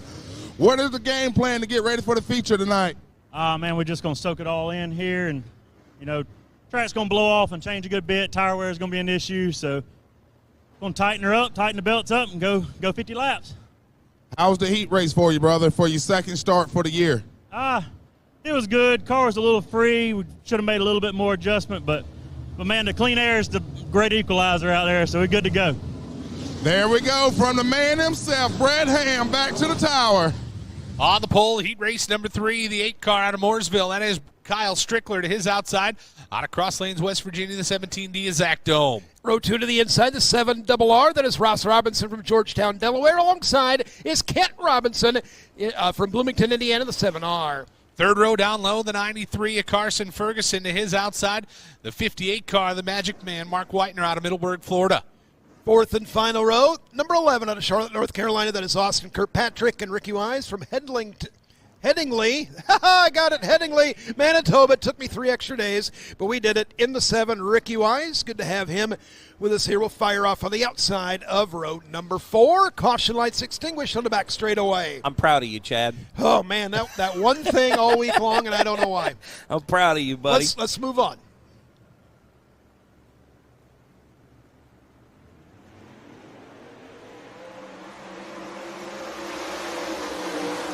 Zach Dome with a good run off the center of the speedway. He'll show the way down the back straightaway. Strickler will wind up in the number 2 spot. Then it's a whole gaggle of cars. Ferguson and the Robinsons all right there, battling over 3, 4, and 5 on the speedway. 1 lap score. That sounds like some TV land stuff right there, Chad. Ferguson and the Robinsons leading them down the back straightaway. Look at Carson Ferguson, though, on the inside in that 93 machine. What a run for the driver out of North Carolina, Lincolnton, to be exact. He takes over that third and final transfer spot. Yeah, Dome still out in front. Kyle Strickler across the line. Kyle Strickler in that 8 car rides in second down the back straightaway. Dome, your leader in the 17. As those two have stepped away just a little bit over the rest of the field, it is all Dome, your leader, going to turn number 1. Zach Dome leads lap number 3. We've got 3 down, 5 to go here. Kyle Strickler looks to be gaining just a little bit through turns 1 and 2. Dome with a good run down the back straightaway. We've got a pass for about 6th on the speedway. Ricky Weiss moving up through the field. Halfway home in this one, 4 down, 4 to go. 7, 7, 7. Lucky Sevens all right there in a row. Robinson, and Ricky Weiss all battle, but here comes the Magic Man trying to mess it all up. Positions 4, 5, 6, and 7 on the speedway. Your top 2 out front getting wild. Yeah, we're going to jump back up to the top 2 cars right now as Kyle Strickler on a rail upstairs. He found the top side a moment ago. Tickling the back straightaway wall. New race leader this time on a turn number 4 is Kyle Strickler. Get skinny, Kyle Strickler. That's difficult to do in one of these late models, boys. They are pretty wide cars. Wes White gives them the 2 to go. Kyle Strickler starting to lay the keys on the front desk. Checks out on the field. Jason, we're coming to the white flag. White laundry set to wave over the field. The high side. Tickler sees it first. He'll look to get away down the back chute for the final time. Kyle Strickler setting a torrid pace in the final couple of laps here. Zach Dome going to hang on to the number 2 spot. Carson Ferguson going to punch his ticket. The checkers wave for the high side tickler, Kyle Strickler.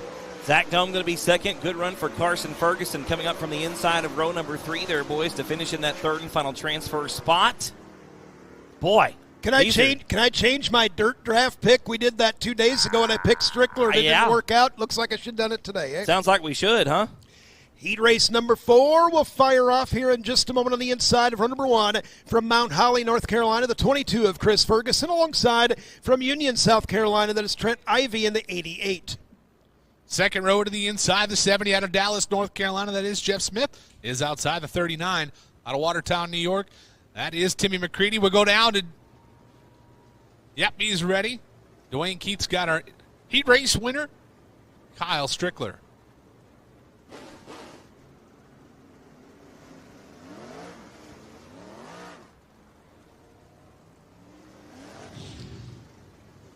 All right, we're down here with the high side tickler picking up the heat race win, brother. How's the track for you? Yeah, it started to clean up on the top there at the end, and I just couldn't get going on that start. My car was really, really tight, but then I started moving around a little bit and found some grip up top there and got back past Zach for the win there. So far, so good. We got a lot of people, a lot of close friends and family here, and everybody watching back on XR. So hopefully we got a really good shot at this $50,000. I won $50,000 in a modified 5 years ago today, so it'd be awesome doing a late model. Sound like a plan, brother. Get ready for that feature. Absolutely. Back to the tower. Thank you, Dwayne. Looks like D8 of Dustin Mitchell going to be on the inside of row number 3 at Pine Level, North Carolina. The 24D of downtown Michael Brown to the outside.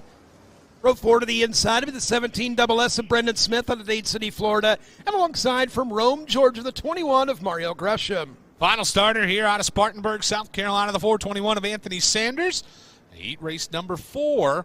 Set to roll here, 8 laps the distance. Once again, top 3 cars. Now, you just told me a fun fact while Dwayne was down there talking to Kyle. It has to do with Kyle Strickler and that $50,000 win. What happened? Yes, sir. Farley, Iowa, 300 Raceway. I was on the call that night. I interviewed Kyle in Victory Lane with the legendary Jerry Mackey.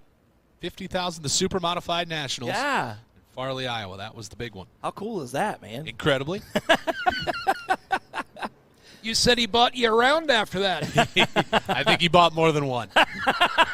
He surely bought the first one. Oh, well, boys, the one to go being shown this time, heat race 4 of 6. Overall quick time tonight, Chris Ferguson. Fergie time. Is it Fergie time tonight? That was a good run in qualifying earlier. Of course, Chris has won $50,000 with the XR Super Series this season back at the Bristol Motor Speedway in March. Would love to do it again. He's got 2 wins at Bristol, one in 2021, one coming this year in 2022. Ferguson out in front, joined by Trent Ivey on the front row here of heat race number 4. Pace truck going to pull into the infield. The lights are out. We're going to roll the field into turn number 3. It looks like we are missing the 421 of Anthony Sanders from Spartanburg, South Carolina. Not going to make the call for heat race number 4. We're going green.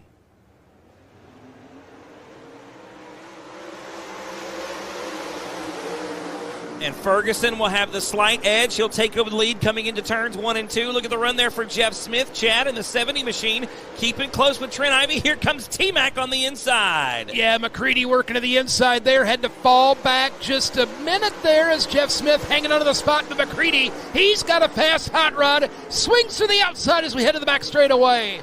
Fergie out front getting away. 88 of Trent Ivey hangs on to the number 2 spot. Third place, we don't know yet. Tim McCready ganders to the inside of the 70 and Jeff Smith down the front straightaway as we have side-by-side battle a couple of rows deep.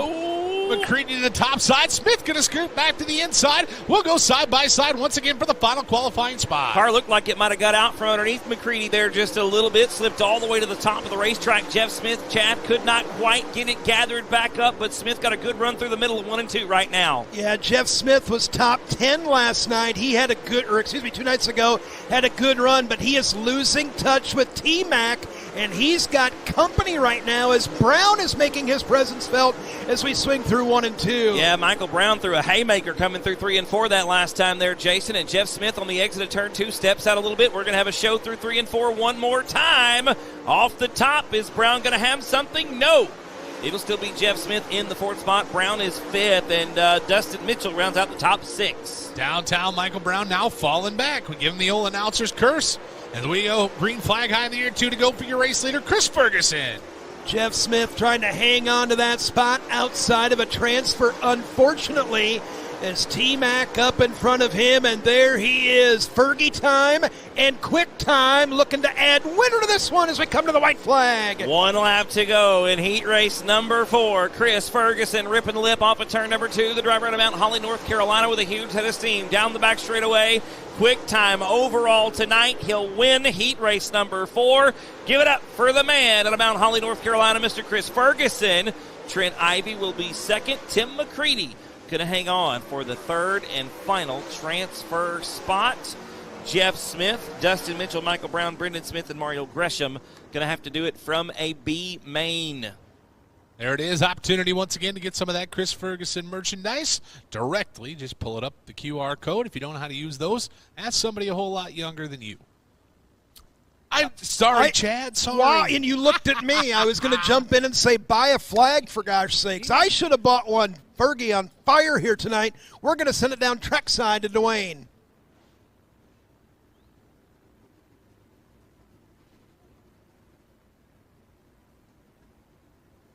We're down here with our heat race winner. It's Fergie time, Chris Ferguson.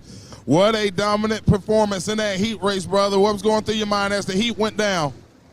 I just, I'm so happy and thankful to be in this situation. The Lord put me here, and my sponsors got me here. Everybody that's watching, thank y'all for all y'all do. And thanks to all the local fans that came out here tonight. I love putting on a show in front of all my hometown family, friends, and crew, and hopefully we can finish it off later on tonight.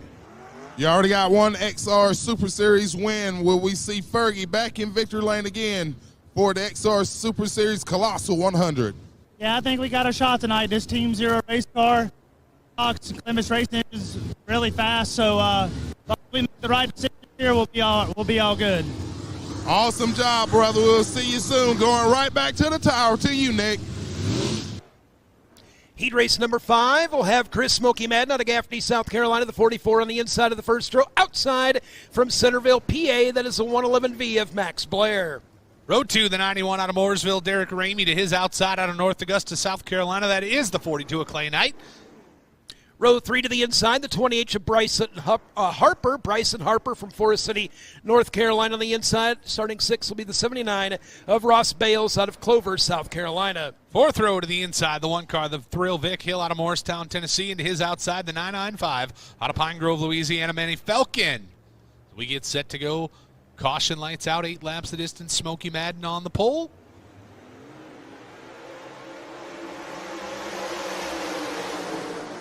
Underway in this one at Madden, quick out into the top spot as you've got Max Blair, also top 8 last night as well. Blair with a good run, looking to double up here tonight as it's all Smoky Madden leading the way here on lap number 1. Side by side for that 3rd and final transfer spot, boys, coming into turn number 1. You got Clay Knight in the 42 and the 91 of Derek Ramey nearly wheel to wheel through the first set of corners. We look at Madden off of turn 4. There's a look at Clay Knight in the 42 machine. That is the battle for the 3rd and final transfer down the front chute into 1. Good battle there for that final transfer spot, Nick, but Ross the Boss Bales right there in the catbird seat. He rides 5th currently, but check the speed charts and the eye test, and he is coming in the 79 as we go this time by 5 laps to go. You could call him the money man. Chris Madden out in front as Ross Bales trying to reel in the 91. Derek Ramey in 4th, Bales in 5th. Both those drivers just outside of a direct transfer into tonight's A main. There is Clay Knight up there as we look a little further back in this one. Laps clicking away, Nick, as we head to turn number 4. Yeah, that's a good battle for 6th. It's Bryson Harper in the 20H, Vic the Thrill Hill in that 1 machine. Both of those cars way out of a transfer spot at this point, but still putting on a good show as we complete one more down the front stretch. We watch Ross Bales closing the gap on Derek Ramey. Going to be 2 to go for your leader, this time off of turn number 4. Smoky Madden out front, getting away, doing what he does so many times here with the XR Super Series, and leaving the rest of the field behind off of turn 2 and down the back chute. Good look at him there as he turns and burns down into 3 and 4. White Laundry going to wait this time by 1 to go. Well, at this point in time, we'll take a quick break here at Sunset Speedway, and we'll be right back.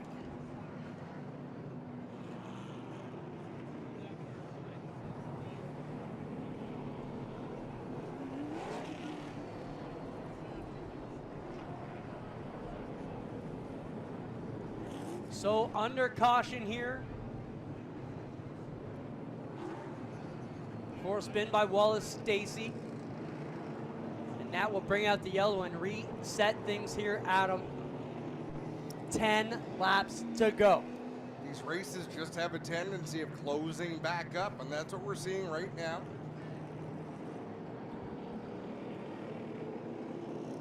So they will stack up the field and get it sorted out.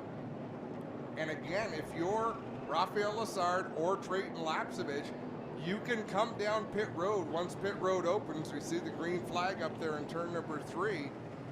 And with not so many cars on the lead lap, it's not a bad play. No, you're going to restart in the first 2 rows, but none of them take advantage yet. Well, fans, make some noise if you think Marc-Antoine Cameron can put the finish on this one tonight. Are you cheering for Rafael Lessard maybe out there tonight? We have a shootout coming here, Adam. What about Trayton Lapsevich? Have we got any Trayton Lapsevich fans in the house? Of course we do. The race is still wide open. We talked about other drivers who have kept their car clean. How about that number 20 of Trayton Lapsevich? Yeah.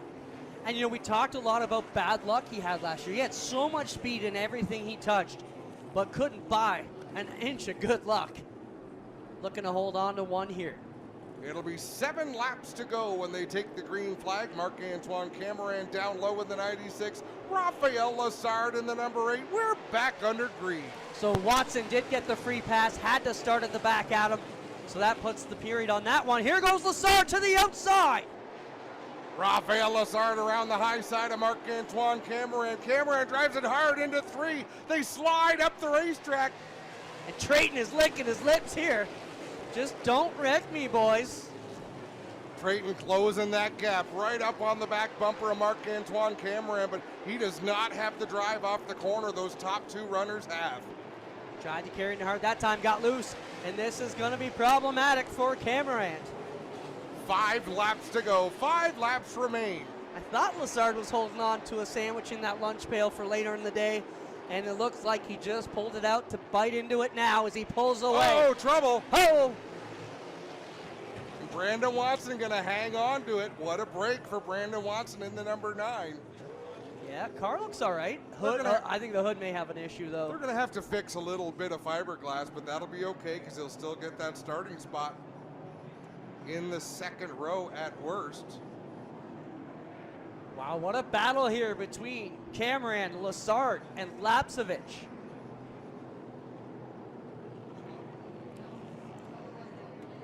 Once again, want to thank Paul Mio, Rita, and everybody from NTN Bearings for bringing us the NTN Ultimate Bearing Experience 250. And also want to thank everybody at GD Coates Used Car Superstore. Without your support, we couldn't be doing what we do here on the Saturday, bringing you the NASCAR Pinty Series live from Sunset Speedway. Next weekend, live from Canadian Tire Motorsport Park on the road course. What are you pointing at, Adam? It was almost like, with these last 2 yellows, what driver would you like to see have a shot? Well, Brandon Watson, he's really fast and aggressive. Okay, once Brandon gets his shot, who do you want to be next? Well, Kevin Lacroix, he's super aggressive. Kevin Lacroix going to be back on the lead lap. We are going to go into overtime here, Clinton Jeffrey. 1 to go at the line. NASCAR overtime.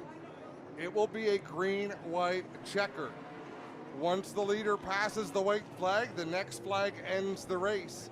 But look at Brandon Watson in that number 9. Right up on the outside of row number 2. Does he have anything left? Well, I think the outside lane was where the better drive was. At least Lessard got better drive on the top that time, not having to pinch it down. Lessard.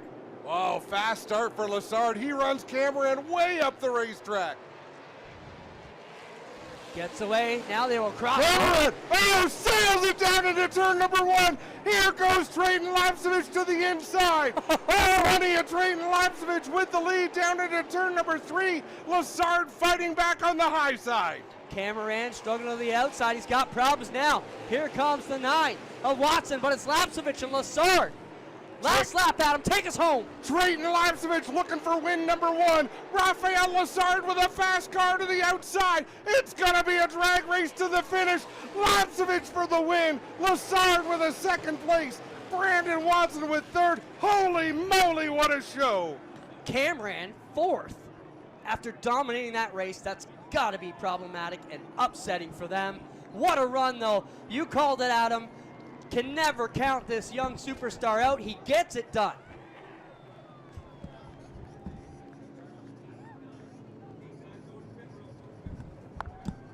Adam Ross will make his way down to victory lane as Trayton Lapsevich brings the RGC Sports Delta Bingo Quick Wick Fire Starter number 20 to Sunset Speedway victory lane. He cut his teeth here as a youngster, only a couple years older than 10, getting it done here at what could be considered the track that started it all for young Trayton.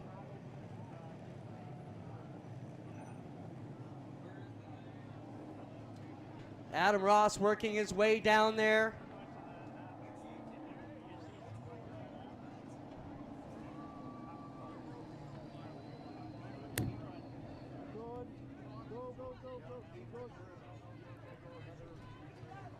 Crews have been asked to stay back from the car until the driver gets out to give you fans a good look.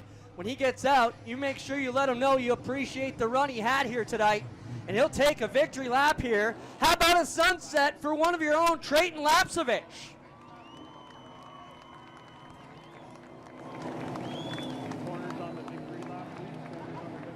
Trayton will take the slow pace lap around here.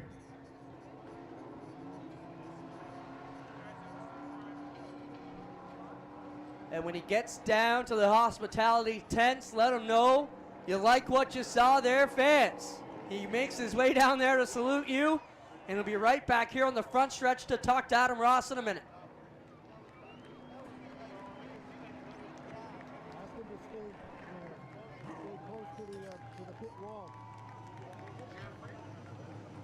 Trayton Lapsevich coming down to victory lane. He is going to be greeted by Todd Lewis and the TSN crew.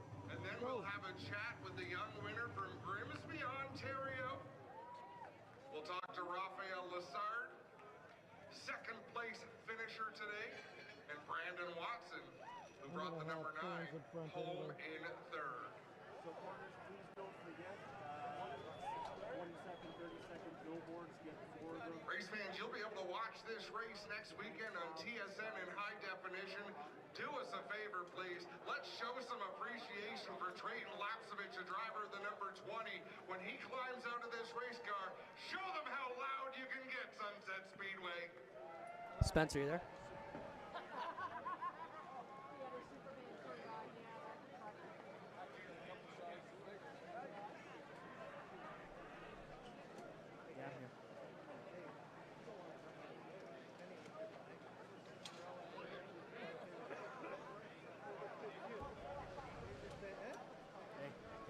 Yeah, we okay to talk? We off air? We're not off air. I don't know what's going on. Is Adam doing the interview or is Todd? Todd's doing something right now. And then Adam's going to get an interview. Just ride it out.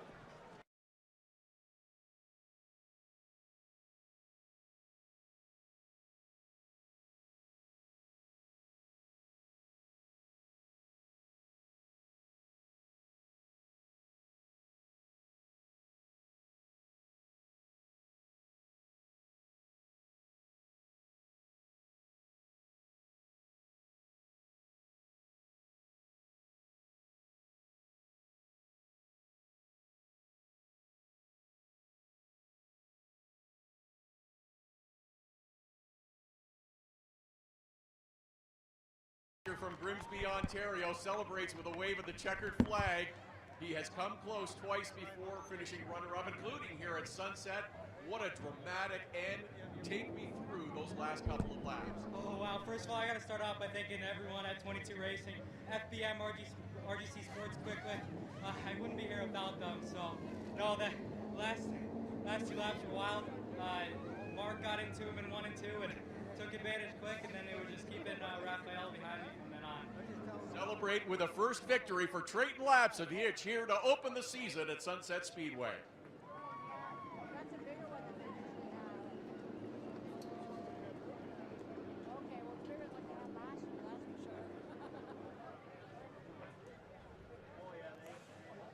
Well, that'll wrap things up for Trayton Lapsevich here. Appreciate everybody hanging in. Yeah, we're going to have a chat here with third place finisher Brandon Watson at a Stainer. I don't think that's quite the way you draw these races up, Brandon, but pretty good finish considering what you had to go through. Yeah, definitely. We struggled there for a bit. We had a good car to start off, good car in qualifying. This Way More Sports car was really good on the short runs. Can't thank the guys enough.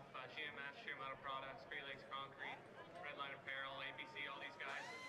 We just, after about 50 laps or so there, we started falling back and the car just got loose and loose off, loose in. All right, thanks everybody for watching us here. It kind of got to me a bit there, so we struggled after that, getting back up. Got a lucky dog.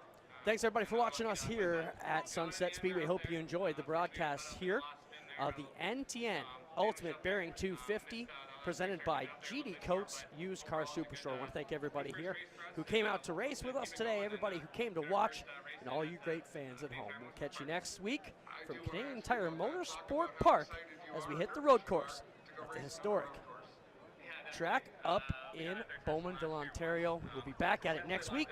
Talk to you then.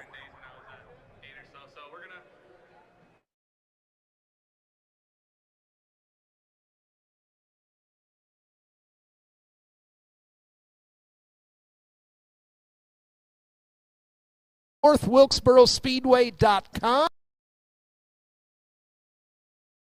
Brock.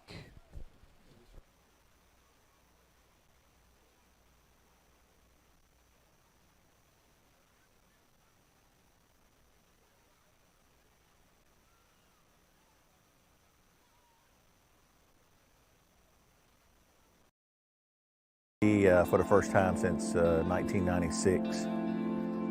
Me personally, I was working in souvenirs, licensing a trademark with Action Performance, and to be honest with you, didn't ever think we would be back. Just a lot of the old legends that's come here. I know Frank Fleming's won here, Buck Baker, Curtis Turner in the modified.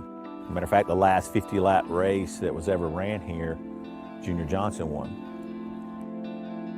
They say it's made for modifieds. Maybe so. And the reason I'm standing here today is we're bringing the modifieds back. We're going to have a showcase race with smart modifieds, and we're basically going to be the first racing back on the track, and I cannot wait. But you think about it, all the drivers that's come across this start-finish line and the modified portion of it coming down this front stretch and crossing over right here. I mean, if these walls can talk, the times when Bodine and Evans come and had their classic race even after Martinsville, you know, the exciting finish in '82 and Bodine winning here, Satch Worley, who's a mainstay in the South, you know, winning 2 or 3 in a row here. It's going to be exciting. It's going to be fast. If you've never witnessed our modifieds, the adrenaline and just the sheer excitement of these modifieds cranking up, let alone at speed, is unbelievable. This is going to be just a phenomenal event, and I'm sure it's going to be something that a lot of people are going to check off the bucket list to come and not only see Wilkesboro, but to see the modifieds on this facility. It's going to be really fun.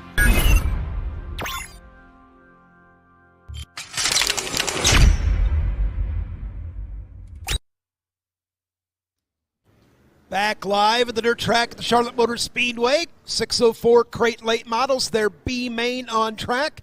10 laps, top 6 will move on. It'll be the T20 of Taylor Ward out of Leesville, South Carolina. On the inside of the first row, Jeffrey Johnson from Elkin, North Carolina, the 17, will start second. Number 2 machine, that's going to be Michael Bland out of Dandridge, Tennessee, into his outside. And the 74 machine, that's going to be Jason Garver out of Stark, Florida. Third row to the inside, the 14 Seattle Welcome, Maryland, that is Chuck Bowie. And is outside, the 29 from Reedsville, North Carolina, is Dale Moore.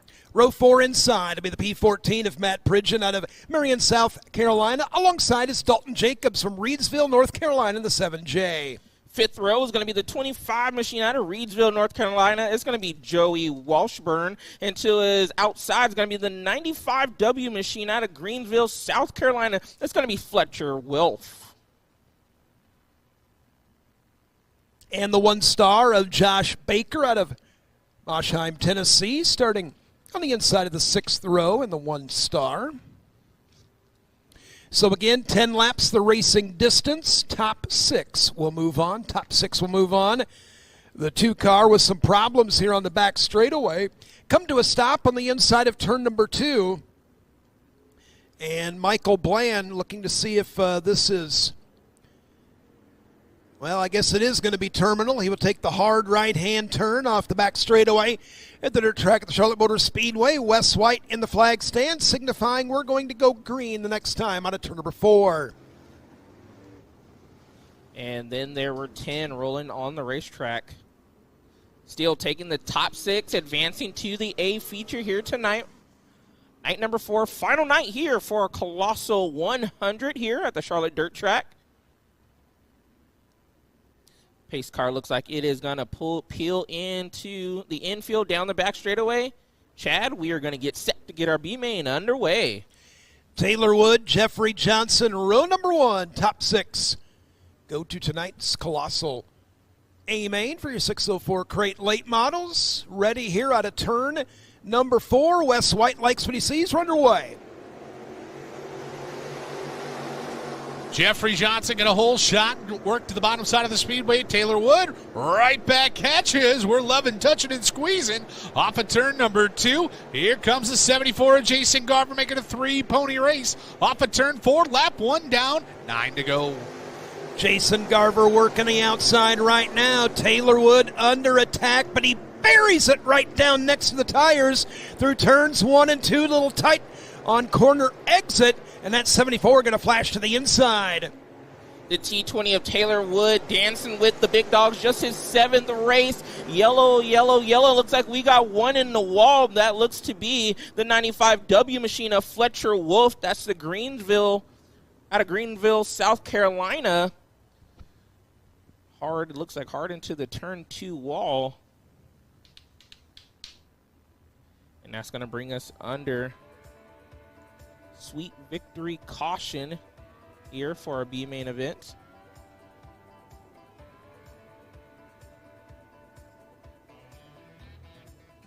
So the Sweet Victory apparel, yellow flag in the flag stand, an early stoppage in play here, a couple laps into your 604 crate late model B main. Jeffrey Johnson out in front, Taylor Wood second. Jason Garver been quick in this one. Chuck Bowie there at the 14 on the inside of the 3rd row. The 29 of Dale Moore will flank him. Your top 5 coming back to the Gorsuch Performance Solutions restart zone in the middle of turns 3 and 4. Jeffrey Johnson, early leader here out of turn number 4. Going into turn number 1, Jeffrey Johnson still going to be here later, but here comes the 74 machine on the top side of the racetrack. That's Jason Garver trying to get all he can as he's going to chop down on the T20 machine. Oh, and he drifts all the way up the racetrack. Taylor Wood, he's going to lose 1. It looks like possibly 2 positions. Oh, my, yes, going into turn number 1. Down the top 6 cars going to advance. Taylor Wood falling quickly and rapidly towards that spot. It holds down the number 5 spot. In a battle there out front, you see your race leader hanging on to the top spot, Jeffrey Johnson, but here comes Jason Garver, Stark, Florida native in the 74, hard on the hammer and marching toward the front of the field. And we have got 5 laps remaining. We're halfway home this time by. Garver been busy here tonight, rides in second, looking to put it in the show as the top 2 have pulled away a bit as Garver up into the fence nearly. The 29 under attack as well. Dale Moore's got company as Wood on the rebound. Wood on the rebound, and he's closing the distance, trying to make his way into the show here tonight. Or I want to make a correction on that. Top 6, so he is into the show, actually. Just trying to better his position, closing the distance on the 29 machine of Dale Moore. Now Dale Moore doing battle with the 14C machine of Chuck Bowie. Going into turn number 1, Chad. Yeah, down that back straightaway. Bowie rides in the 3rd spot. Moore 4th. 5th is Taylor Wood. 6th, Joey Washburn in the 25, just out of frame. There's that 25 back there as we catch the speed shot. Easy for me to say through 1 and 2. Down the back straightaway, your race leader still the 17 of Jeffrey Wood. Picking him up, putting him down. He'll go under the white laundry this time. 1 to go for your race leader out of Elkin, North Carolina. 2nd, the 74 of Garver. 3rd, the 14C of Chuck Bowie. That car tighter to pickle jar lid, but he's still hanging on to the 3rd spot. 4th, the 29 of Dale Moore. Off of turn number 4. One final time, the checkers for Jeffrey Johnson. Punch the ticket for the top 6 cars. Into tonight's A main, a couple of them going to go on the trailer and watch. Coming home in the number 6 spot, punching the final spot into tonight's A main, the 25 of Joey Washburn. 5th to the T20 of Taylor Wood. 4th, the 29 of Dale Moore. 3rd, the 14C of Chuck Bowie. 2nd spot, and a hard-fought 2nd, the 74 of Jason Garver. And your B main winner, the 17 car out of Elkin, North Carolina. Charlotte, let him hear it, Jeffrey Johnson.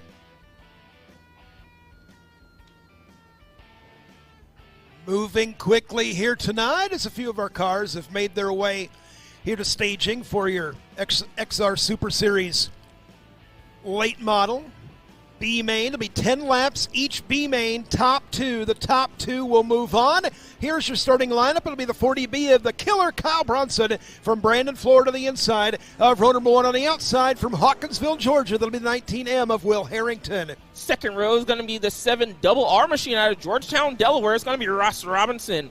Into his outside in the 6 JR machine out of Cochran, Georgia. It's going to be Parker Martin. Third row to the inside, the 2X out of Aiken, South Carolina's John Henderson. To his outside, the 7R from Bloomington, Indiana, is Kent Robinson. Row 4 inside, Garrett Smith out of Eatonton, Georgia, the 10G. Alongside will be the 10 machine of Joseph Joyner out of Milton, Florida. Fifth row is going to be the 7 machine out of Headingley, Manitoba.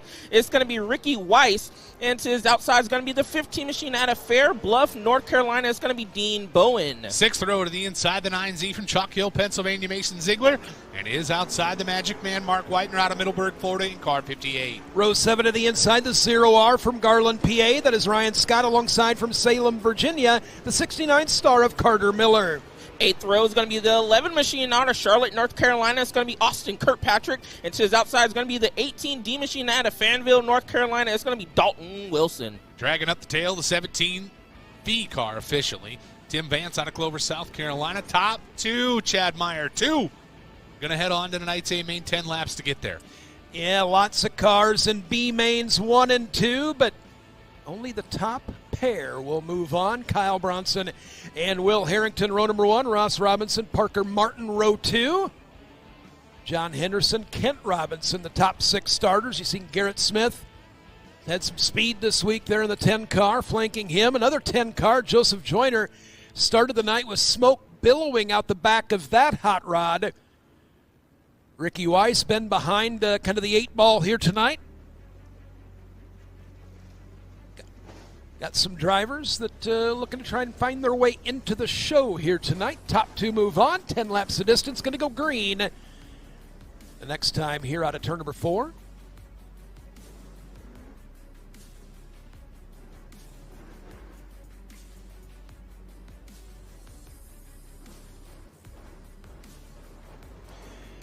Base truck pulls to the infield, leaving the field in command of Bronson and Harrington. Who's going to move on here tonight? Race fans here at the dirt track at the Charlotte Motor Speedway. Time to bring them to life. We're underway. Going into turn number 1, it's going to be Kyle Bronson leading the charge, and here comes Parker Martin. Oh, we got one hard into the wall. That looks to be the 7 double R machine. That is Ross.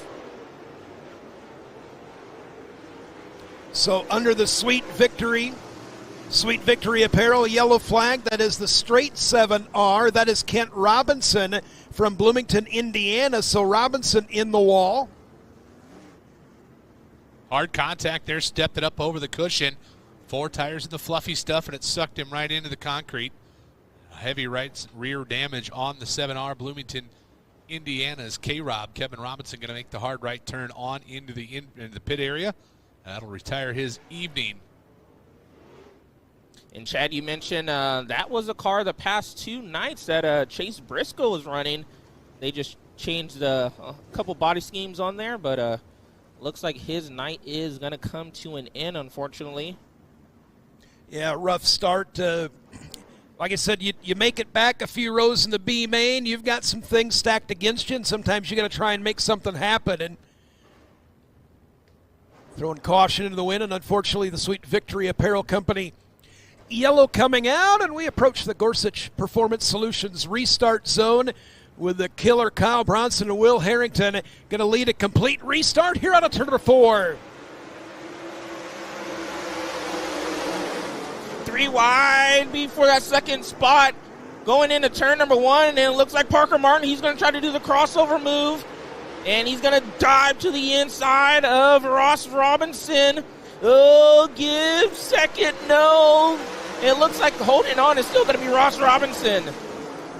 3 wide battle behind your top 3 cars as Harrington gets shuffled to the top side of the speedway. He'll fall back a handful of positions. Out front still the killer Kyle Bronson, but it's a 3-car battle behind him and only 2 going to go dancing. Yeah, Ricky Wise right now, we said he's been behind the 8 ball all night long, and he is gobbling up the distance down the back straightaway. Wise in that 4 spot. He'll dip down to the inside. Martin falls back one. Put the 7 of Wise now up into a transfer. Caution coming out once again. The 15 of Dean Bowen stopped on the exit of turn 2. He gets too high and catches the concrete once again. We are under the Sweet Victory Apparel caution flag for the 15 of Dean Bowen out of Fair Bluff, North Carolina. So 3 laps into this one, 7 laps remaining. Kyle Bronson, Ross Robinson, Ricky Wise, the top 3. Then Parker Martin, Garrett Smith, the rest of the top 5 to the restart. As we will double check the lineup. You mentioned Parker Martin. Let's talk about the runs he's been getting on those restarts. The driver out of Cochran, Georgia. He's trying to force his way into the feature here. The driver out of Georgia trying to bulldog his way through the field to the top spot, if you know what I'm saying. So we're picking up what you're laying down, buddy. You've got the 6 machine. He'll restart 3rd the way it looks as we go back to the last completed lap in this one. So a couple early Sweet Victory Apparel caution flags. With the command out of the starter stand, we're going to go green the next time out of turn number 4. Kyle Bronson out of Brandon, Florida, one of Florida's best. Out in front of this one, we'll pace the field.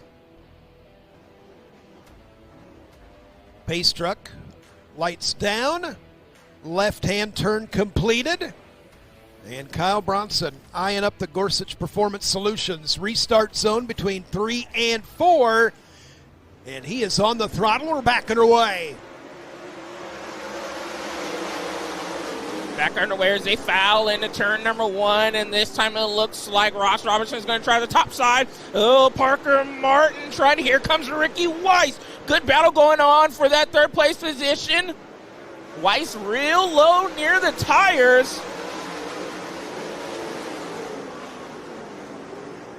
Once again, the killer Kyle Bronson out front, getting away nearly a straightaway the advantage. Ricky Weiss going to steal one. It's a daily double as Parker Martin slides back 2. He'll give the 4th spot to the 10 up Garrett Smith, and now go right back at you as he works to the inside, Chad. Another driver on the move is the 9Z of Mason Ziegler as you watch Smith right around the outside of Parker Martin, and Ziegler trying to follow him that time.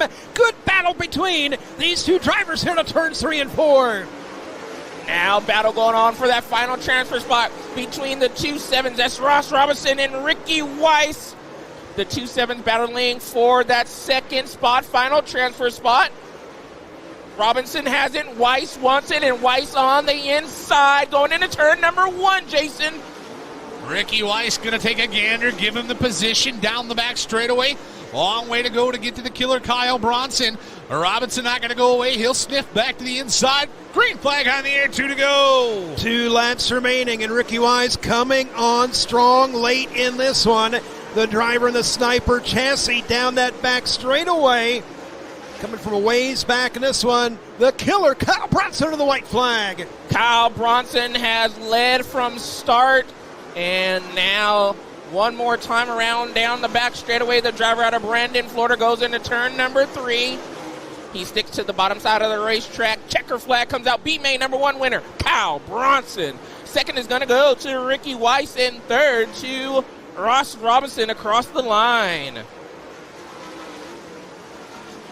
Mason Ziegler, Parker Martin round out the top 5. It'll be Brunson, Wise, and Robinson moving on to tonight's A-Main. Ready for our XR Super Series, B-Main number 2.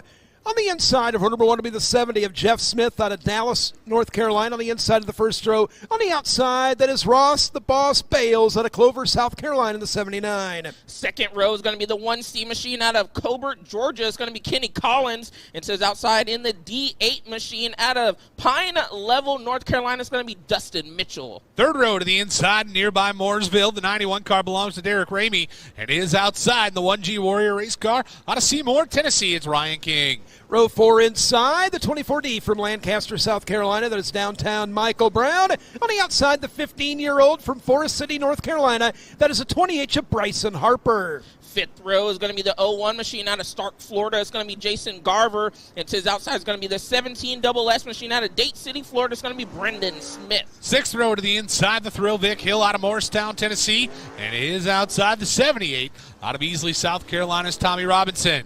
Row 7 to the inside from Rome, Georgia, the 21 of Mario Gresham. And alongside that is Manny Falcon from Pine Grove, Louisiana in the 995. Eighth row is going to be the 22-star machine out of Statesville, North Carolina. It's going to be G.R. Smith. And to his outside is the 421 machine out of Spartanburg, South Carolina. It's going to be Anthony Sanders.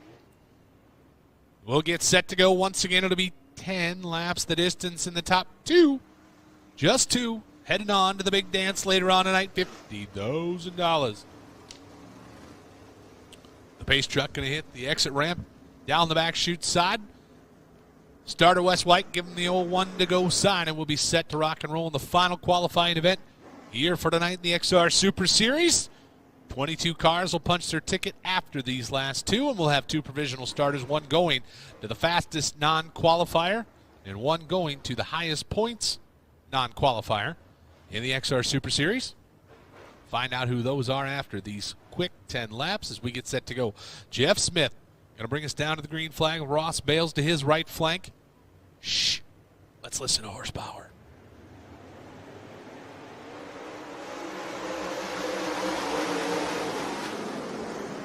Ross, the Boss Bales, in command of this one as he will drag Jeff Smith down the back straightaway.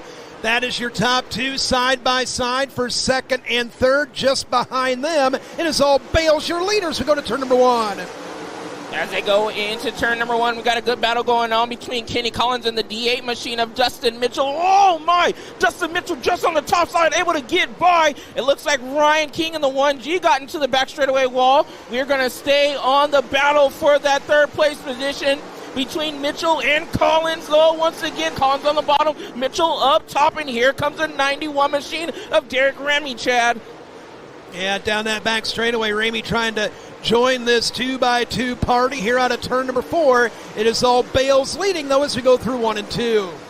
Dustin Mitchell trying to hang on to the third spot under heavy pressure from the 1C of Kenny Collins. Good run down the back straightaway, the 995. Had enough. The fun meter is pegged, and he is off the speedway. Not so much. He's trying, but it ain't going. Caution coming out for the 995 of Manny Falcon.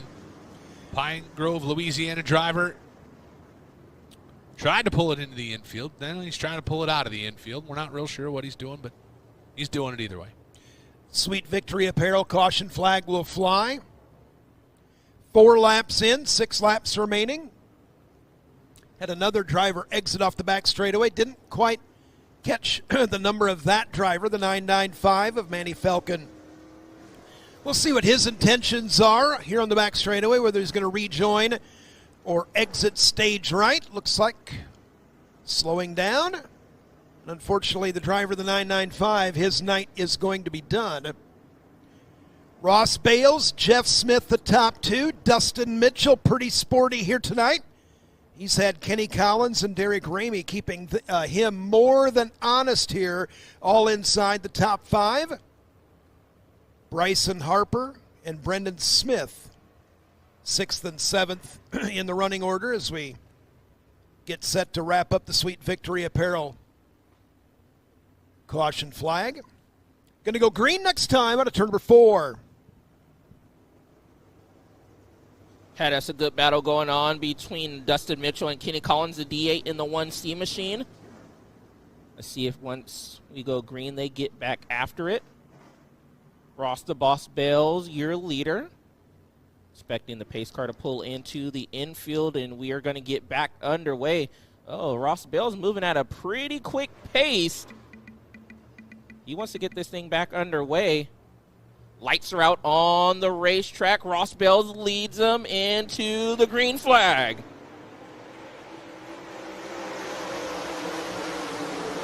Ross Bales quick out of the Gorsuch Performance restart zone, and here comes Mitchell with a head of steam. Jeff Smith, you're going to have company as we go to 3 and 4. Business picking up on the exit of turn number 4. 2 cars going to go dancing. We'll find out who they are. Dustin Mitchell moving on the high side of the speedway with Kenny Collins in tow, looking for the number 2 position from Jeff Smith. We come to the stripe this time. That'll be 4 laps to go. 4 laps to go, and the D8 of Dustin Mitchell trying everything he can to close the gap in on Jeff Smith. Smith running a pretty good line currently right now. Showing on screen right now the 70 and the D8 machine as they go into turn number 3, Jason. Ross the Boss Bales out front, picking him up, putting him down. The race still on the speedway for the number 3 position. It's Kenny Collins and Dustin Mitchell mixing it up. Your top 2 qualified cars as it stands are out front, stepping away. This time by will go green flag high in the air, and it'll be 2 to go. 2 laps remaining, still a torrid battle here for 3rd and 4th. As Dustin Mitchell has Kenny Collins hot on his heels. That D8 machine bringing his line down just a little bit, trying to play some defense here late in this one. It'll be Ross Bales under the white flag as we go to 1. White flag for Ross Bales, but we still got our battle going on for that 3rd place position between Mitchell and Collins. Collins dived down to the inside once again, but coming out of turn number 3 is going to be the 79 machine. Ross the Boss Bales going to take the checkers. He's going to be followed by the 70 of Jeff Smith. And across the line is going to be Dustin Mitchell over Kenny Collins and Mario Gresham, your top 5. And with that, it is going to do it for our super late model B main events. So qualifying all done, Jason. We are now staring straight ahead here in a moment for our 604 A main. And for those of you listening back pit side here tonight, back pit side, we need all 604s that qualified for the A.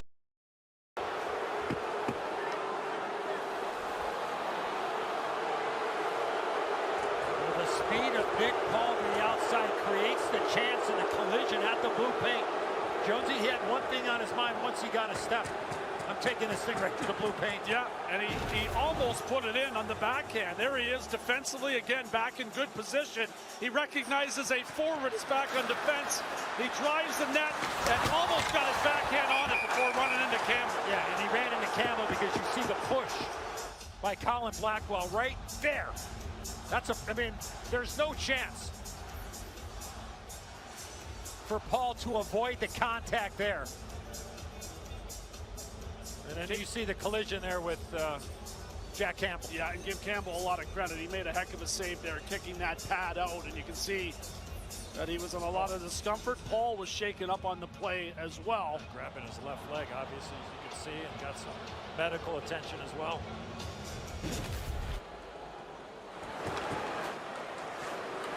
4 minutes in, third period. Lightning, two-time defending Stanley Cup champions. Maple Leafs haven't won a series in 18 years. Stamkos past Kucherov, kept alive by the Lightning. Hall back on it for Toronto. Good keep in there, Kenny, by Sergachev. Here's Giordano. Into the left of Vasilevsky. No icing due to the hustle of Engvall. He's taken to the boards and iced by foot. Cirelli over to help out. And now Kucherov, met by Riley, deflects the puck down ice. Both teams make changes. Lyubushkin for the Leafs. 5 minutes gone here in the third. Puck deflected along by Kerfoot, played by Hedman. Here comes Tavares. Now Chernak. Back to Victor Hedman. Quickly up the left wing to Colton. Lyubushkin over for the Leafs. Now Kerfoot. Stick check by Hedman.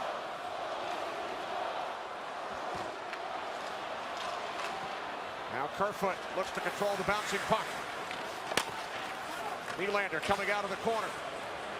Nylander in the high slot. Still in it. Nylander behind the net. Back out to the point for Riley. Now it's Riley once again. Shot was blocked by Colton and cleared. I think Tampa's done a good job is when they've had the chance to get the puck out of their zone, they've found a way to get it out. Obviously, you don't want to ice it, but you just want to make sure that the puck gets out of the zone when you're under pressure. Get it out at your blue line, get it in at theirs.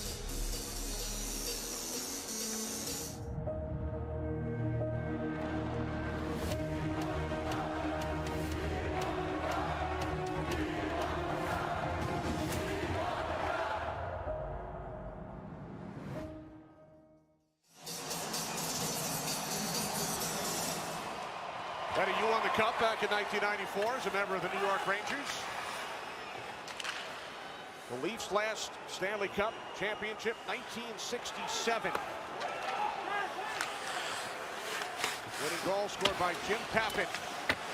Assists, Pete Stemkowski and Bob Pulford. Here's Marner. Marner, nice move. And then he's hit by Palat, and a penalty will be assessed. It's a hook.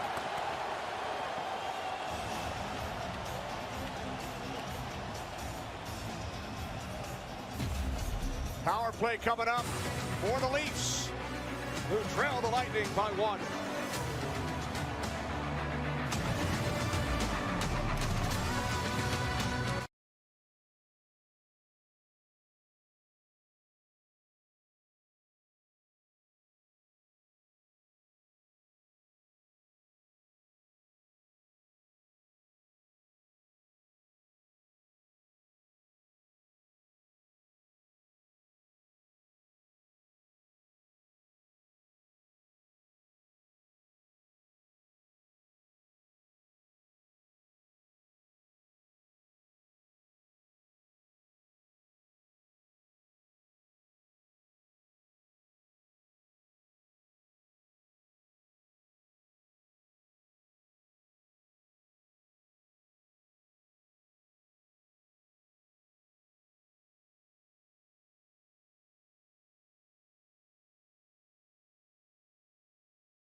play. Follow the NHL on social media for behind-the-scenes coverage of the biggest moments, original content with your favorite players and highlights from the best plays in hockey. And the Tampa Bay Lightning going to be shorthanded here. Andre Palat gets called right there. A little bit of the stick on the hands. That's a tough one to take. Palat unhappy as he headed to the penalty box. Maple Leafs trying to tie things up here.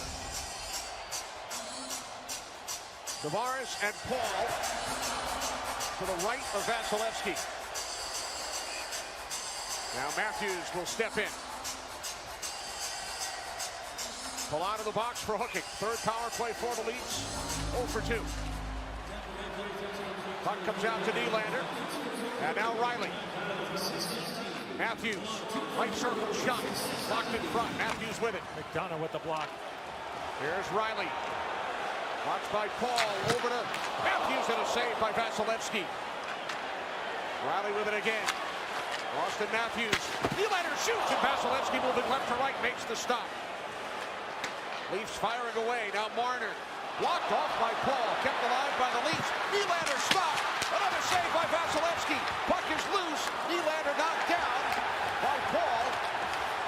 Puck comes up the boards. Riley off the side of the cage. Not sure if Vasilevsky saw that one coming.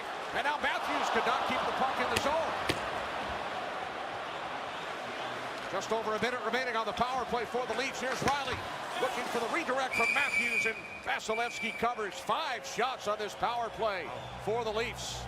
It all started when Matthews came in and helped out and kept the play alive, and then the Leafs end up going to work. What a chance there for William Nylander. Great anticipation for Vasilevsky, and it looks like Tampa was going to clear the zone, but Marner with the quick stick, and then a glove save this time on Nylander by Vasilevsky. Yeah, and a couple rebound opportunities right after that. Vasilevsky doing his part to keep his club in front. Same 5 remain on the ice for the Leafs. Shot by Riley. Now Tavares out in front. Belmar to the puck. He clears. Really calm play by Hedman under pressure to push that to an area where Belmar could get to it and force the Leafs to regroup. Leafs firing away once again on the power play. Here comes Matthews, leaving it for Marner. Now Tavares. Back across. For Nylander, a shot and a save by Vasilevsky. Belmar, puck was caught up in his equipment, and now he clears it the length of the ice. 25 seconds remaining on the Palat penalty. 6 shots on this power play. That puck past Bunting. McDonough wanted an icing there and didn't get it. McDonough for Cirelli, tied up. Bunting comes in. Bunting back out to the right side, and now TJ Brody with a shot all through the crease. And then Spezza fires. That was blocked by Cirelli. Spezza with it again. Penalty is over. Shot misses the net from McCann. Now Bunting with it. 11 and a half remaining. A furious attack on the power play by the Leafs, but Vasilevsky stood tall. And now Palat just out of the box carries it into the Leaf zone. Palat keeps it away from Giordano. Winds it around to Bogosian. Bogosian had a chance to shoot the puck. Kucherov was by himself for a split second. All by himself, and Bogosian just made the safe play. Put it around the boards. Now Kucherov centering pass, picked off by David Camp. Up the boards for Engvall. This will be a Leafs icing, just under 11 minutes on the clock. Third period, game 7. Boy, a couple of just outstanding chances for the Toronto Maple Leafs here in game 7 on this power play. Win the battle along the boards, move the puck rink wide. Brody takes the shot, changes direction, and Mikheyev throws it back, hoping for a positive bounce. And the puck went on edge, just trying to bank it in, and both just not good enough. But maybe some momentum they can build off that terrific 2-minute power play, and give Vasilevsky some credit. A couple of really nice stops. Long shot by Belmar with Perry crossing in front, covered up by Campbell. Well, teams looking to move on in this year's Stanley Cup playoffs. Third game 7 today over on ESPN, the Oilers and the Kings, and then tomorrow the Penguins will be at the Rangers, and then the Dallas Stars will be in Calgary to take on the Flames. That game will be on TBS tomorrow. Kenny, Jonesy, and I will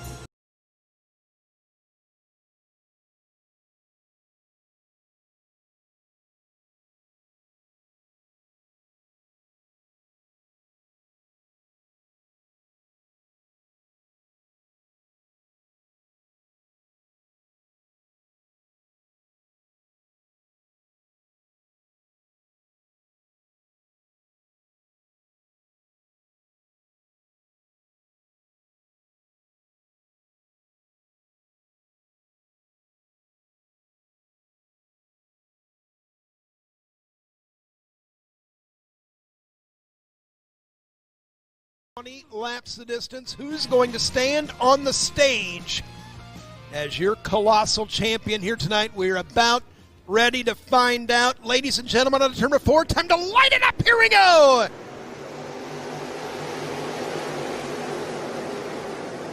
Jumping out to the early lead. It looks like it's going to be the 18E machine of Ethan Wilson. Oh, we got 2 up in the wall already as we keep it going. Yellow flag hasn't come out, and it's going to stay green. Still, your leader is going to be Ethan Wilson over the 55 machine of Matt Long. Brian Mullis, your third position, your top 3 cars, your top 3 time trialers going down the front straightaway off of turn 4 right now. There they are, your top 4 quickest cars in time trials, and the cream always rises to the top. Corey Litton. Ethan Wilson leading down the back straightaway. Matt Long was on the hammer all night long, and he's going to have to start smacking that horse in the backside right now. He rides in second. Dylan Brown trying to run him down as we go to turns 1 and 2. Battle going on for that second place position as you see the 55 machine of Matt Long and a Brian Mullis. Mullins dives down to the bottom to follow the 55 machine of Long, and you see down in the background is the 8 machine, or the 08 of Ray Love, trailing back in 4th. So down that back straightaway, that is Brown there in the 6 machine. Dylan Brown in the 4th position, settling down single file right now. And up front, you got the 55 starting to reel in your leader a bit as we check mid-pack. There is the 215 of Jamison McBride in that 6th spot. Obviously better than mid-pack. McBride trying to reel in Kiken Jr. down the back straightaway. Oh, McBride just slided across the nose of the 22 machine. That is a 22 driven by of Jeremy Steele. Jeremy Steele goes around the top side of McBride, now down the back straightaway. Jeremy Steele working now inside of the top 6 cars as he goes to work. Give him another one off of turn 4 as he looks to the inside of Kiken for the number 5 position. Good drive for the 22 car out of York, South Carolina. Top 4 cars out front getting away. So we come to the stripe this time by with a dozen to go. Yeah, Jeremy Steele on the throttle right now as he's clawed his way a little further to the front in that 5th spot. And here we go. We called this out about a lap and a half ago. Ethan Wilson's got company. Matt Long getting a little closer here as we hit turn number 1. Matt Long closing the distance on your leader, Ethan Wilson. It looks like Matt Long kind of honestly running a little bit of a lower line around the rim of the racetrack. See if Ethan Wilson, if he's going to block to protect, or looks like he's going to start to try to check out on the 55 machine, Jason, as they come across the line. 10 down, 10 to go. Ethan Wilson working with a little breathing room off of turn 2 and down the back chute. Here comes Dylan Brown. Give him 3rd. Now he'll go to work on the outside of the 55 of Matt Long. Double nickel under pressure. Halfway home, 10 to go. 2 laps ago, we were talking about the 55 running down your leader. We need to start paying attention to the 6 machine. Dylan Brown got to run upstairs, and throwing the block that time was Long upstairs. Killed his momentum for a moment and hold the phone. The Sweet Victory Apparel yellow is out right now, and the 29 of Dale Moore in the fence, or near the fence, in turns 3 and 4. And Dylan Brown, just when things were rolling his way, Yellow lights are on. Yeah, looking at live timing and scoring, Dylan Brown was 4/10 faster than your leader, 5/10 faster than second place Matt Long, considerably faster than fourth place Brian Mullis. Fastest car on the racetrack, or at least involved in the conversation, was the 6th of Dylan Brown on the last circuit. So we go under the Sweet Victory Apparel caution flag once again with 11 laps scored in the books, 11 down, 9 laps to go. Was heavy right side damage on the 29 car as he heads it on pit side. Sorry, Jason. I guess that answers the question whether he got in the fence or not, right? Yeah. Ooey. Yeah, unfortunately.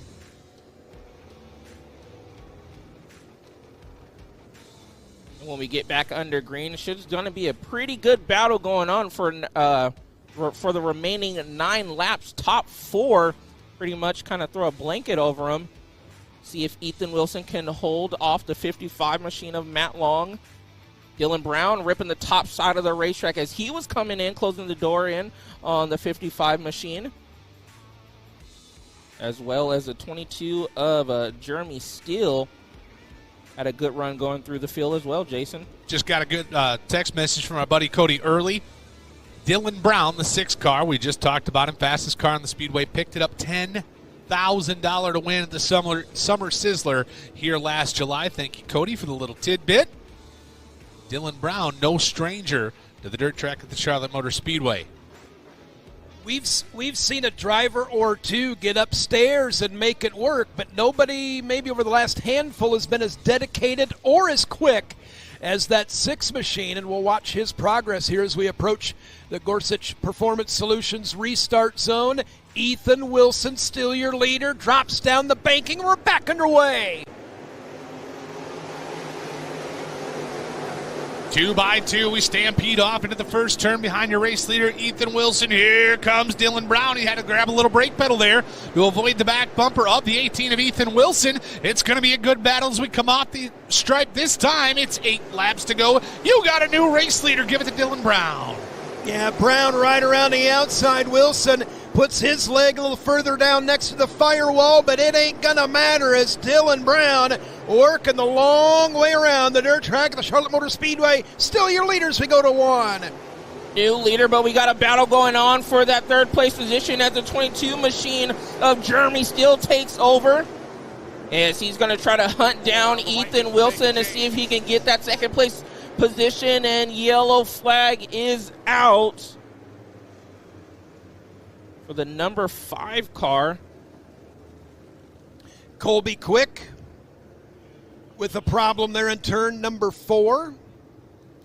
We'll bring out the yellow flag, the Sweet Victory Apparel yellow flag. Still 7 laps remaining in this one. Well, not that it was going to make much of a difference because I think Dylan Brown clear and above the fastest car in the Speedway right now, but he did get a lap completed. He will retain his position out front. We'll go back to a Delaware double file restart once again. Leader out front. 2nd place car has the choice whether to fire off from the inside or the outside of the first double file row. That choice will go to the 18E of Ethan Wilson. Everybody else will file in, heads up on back to the tail of the field. I'm telling you, there's one to watch for, and I think it's that orange 22 machine of Jeremy Steele, also running the top side of the racetrack, was able to get by the 55 of Matt Long. He's the one to watch, I think. He's the one to watch. 7 laps to go. The field is now tightened back up, coming up to this restart. The 22 machine of Jeremy Steele, I think, Chad, is going to be the one to flare out here. Another one to perhaps keep an eye on, the 215 of Jamison McBride from Danbury, North Carolina. The 215 started on the inside of her before in the original start. Hadn't really called his name much, but here on the restart will refire in 5th. So Jamison McBride has made up some ground here late in this one. 7 laps remaining on the scoreboard. Going to be lined up double file behind Dylan Brown, going to come to green. This time out of turn number 4, Wes White will turn the lights off on the back straightaway. So, Chad, necessarily, do we just pick who we think are going to win? Let me guess. You're going to take the guy out front. I'm gonna say the 22 machine. Yeah, you called out the 22. I called out the 22. Jason, what do you got? I am not too bold to take the guy out front. Just saying it. It's not above me. I didn't get anything for you for Christmas, Jason, so I thought I would give you that one. Gracias, senor. Gracias. How about, can I take two then? Yeah. How about Matt Long and Jamison McBride? Fair enough. Got a row right there Yeah, for you. that's a pretty good row, yeah. Fastest qualifier in the 2:15, Jamison McBride. No slouch.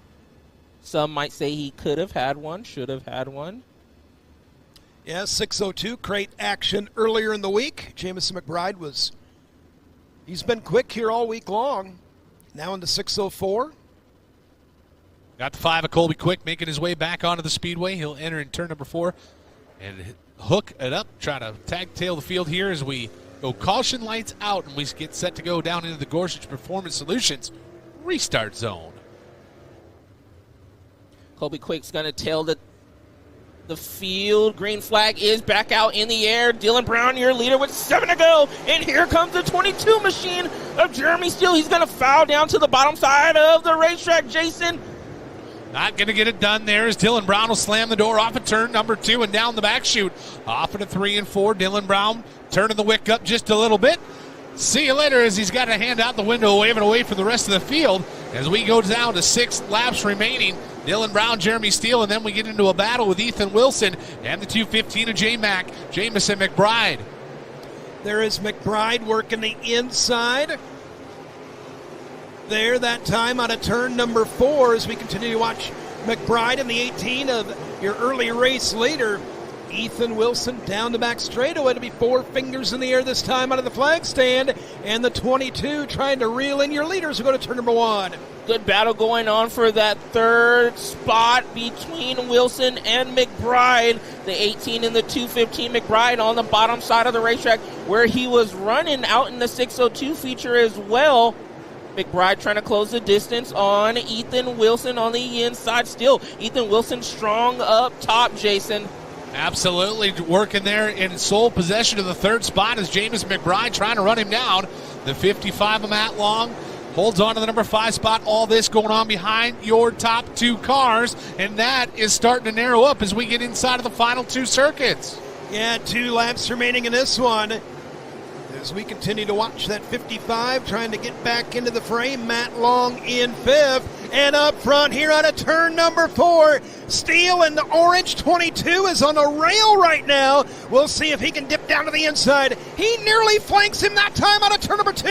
Dylan Brown has company here late in this one. Your 604 crate late model. A-Main out of turn number 4, a dandy. It'll be Dylan Brown hanging on to win it. Jeremy Steele made it close at the end. So Brown and Steele, the top 2. Ethan Wilson, 3rd. Jamison McBride in the 4th spot. And Matt Long will complete the top 5 here at the dirt track at the Charlotte Motor Speedway. Dylan Brown able to hang on in this one as they will cross the scales. That was a good one. Your guy almost got it done there, buddy. Steele, good run there over the last couple of laps to make it close. Sometimes I can pick them, and then, sometimes. But overall, it was a good race.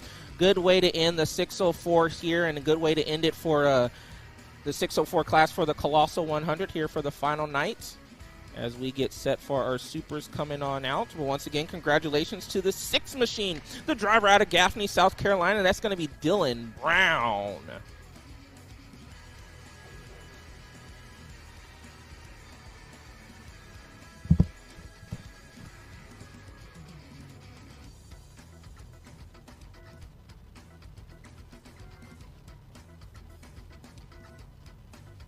So Dylan Brown winning here tonight.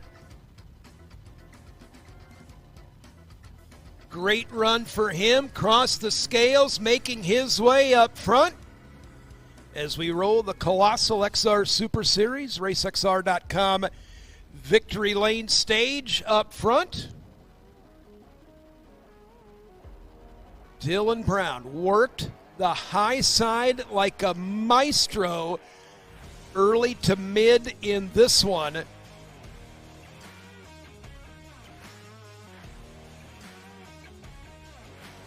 As we will bring The top three to the front. See Jeremy Steele up there as well. Also going to bring up early race leader Ethan Wilson, finishing in the third position.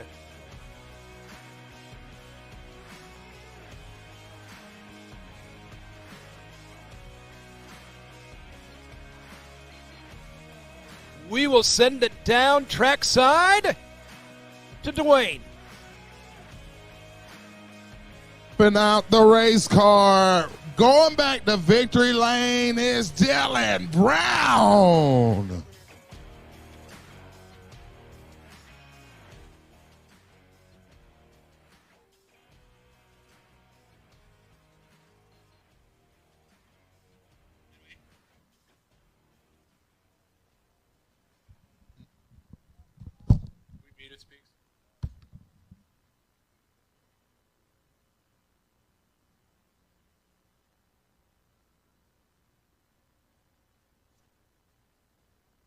All right, Dylan, you are a tear up in these parks, and you go out there, jump to the outside, make the outside work, take the lead, and go on to win this event. How does it feel to be in victory lane here at the Colossal 100? Man, it feels really cool. You know, I just want to thank my guys and my good Lord and Savior, and I want to thank Charlotte and the XR Super Series, man, for allowing us to tag along on their big show tonight. It's an honor to race in front of all these fans, and it's an honor to race at this facility. And I just very appreciative for the opportunity. You know, not many people get the opportunity I got. Surrounded ourselves with the guys that I have. And, man, it's just clicking. I don't know. And before the race there, we talked about putting a hard tire on, and I run down there and I asked Madden, I said, what do you think about a hard tire? He said, you just put that hard tire on, and about 5 laps in, you get up on the top and see where it's at. So that's what I've done, and here we come.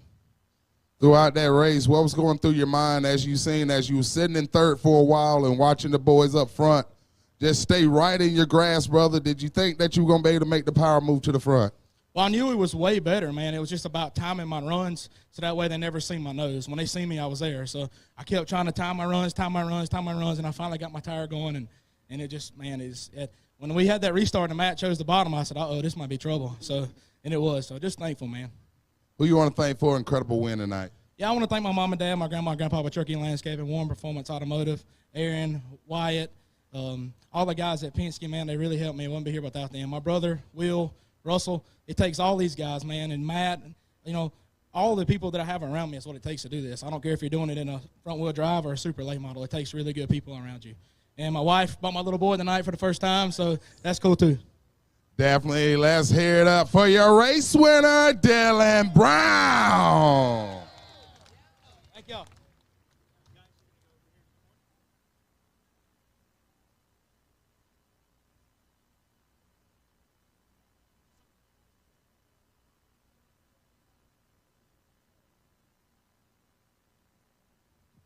All right, there, Jeremy.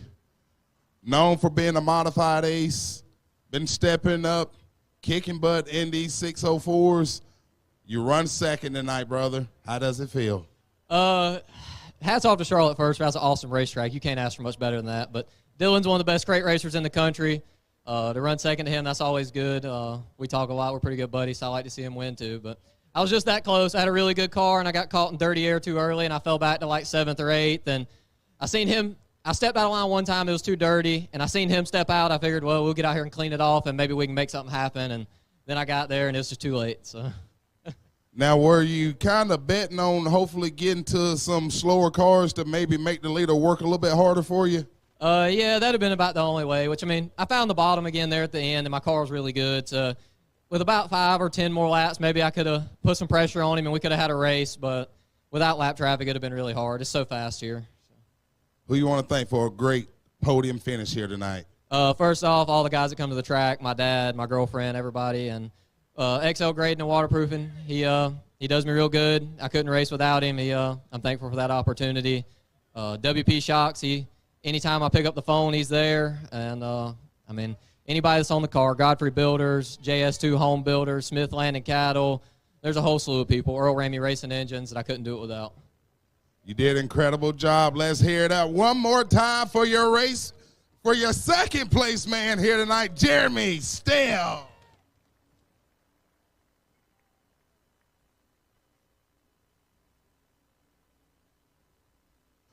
Ethan, always great performances when we see you here in the Carolina range, but you are up here on the biggest stage here in the Carolinas. How does it feel to get a podium finish here tonight? Oh, man, it's always good to stand up here, especially behind Dylan and Jeremy. They've been outstanding with their cars this year, and, I mean, just to be in the conversation my first night out with that 604 is just awesome. I wouldn't even have thought it, but it worked out all right tonight.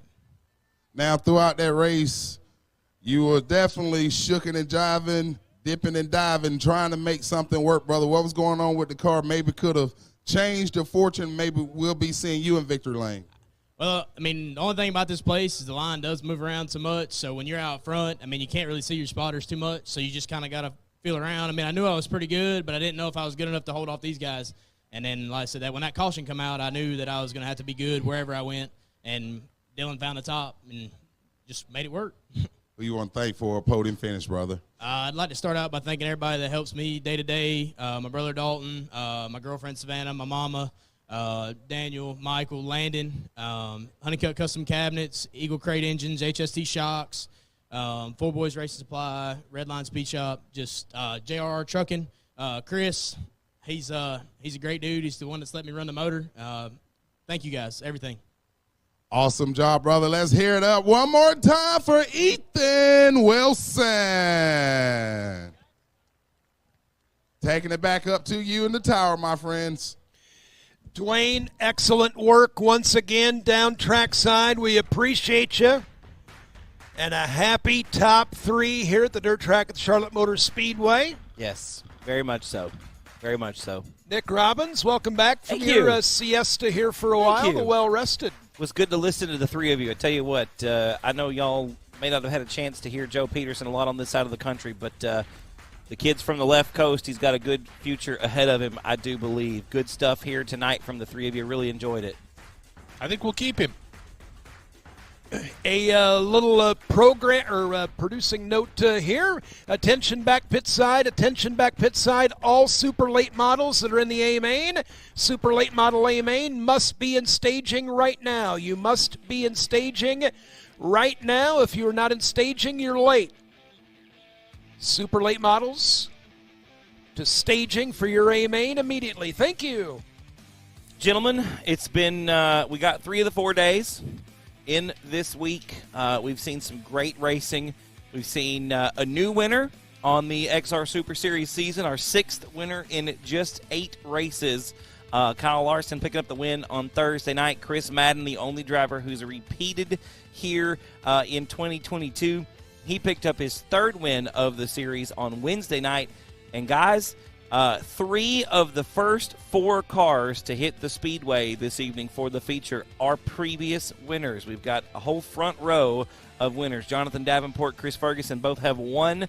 Brett Ham, the only driver in the front 2 rows that has not won a feature yet. And then Chris Smokey Madden finishing at the front 3 times so far this season.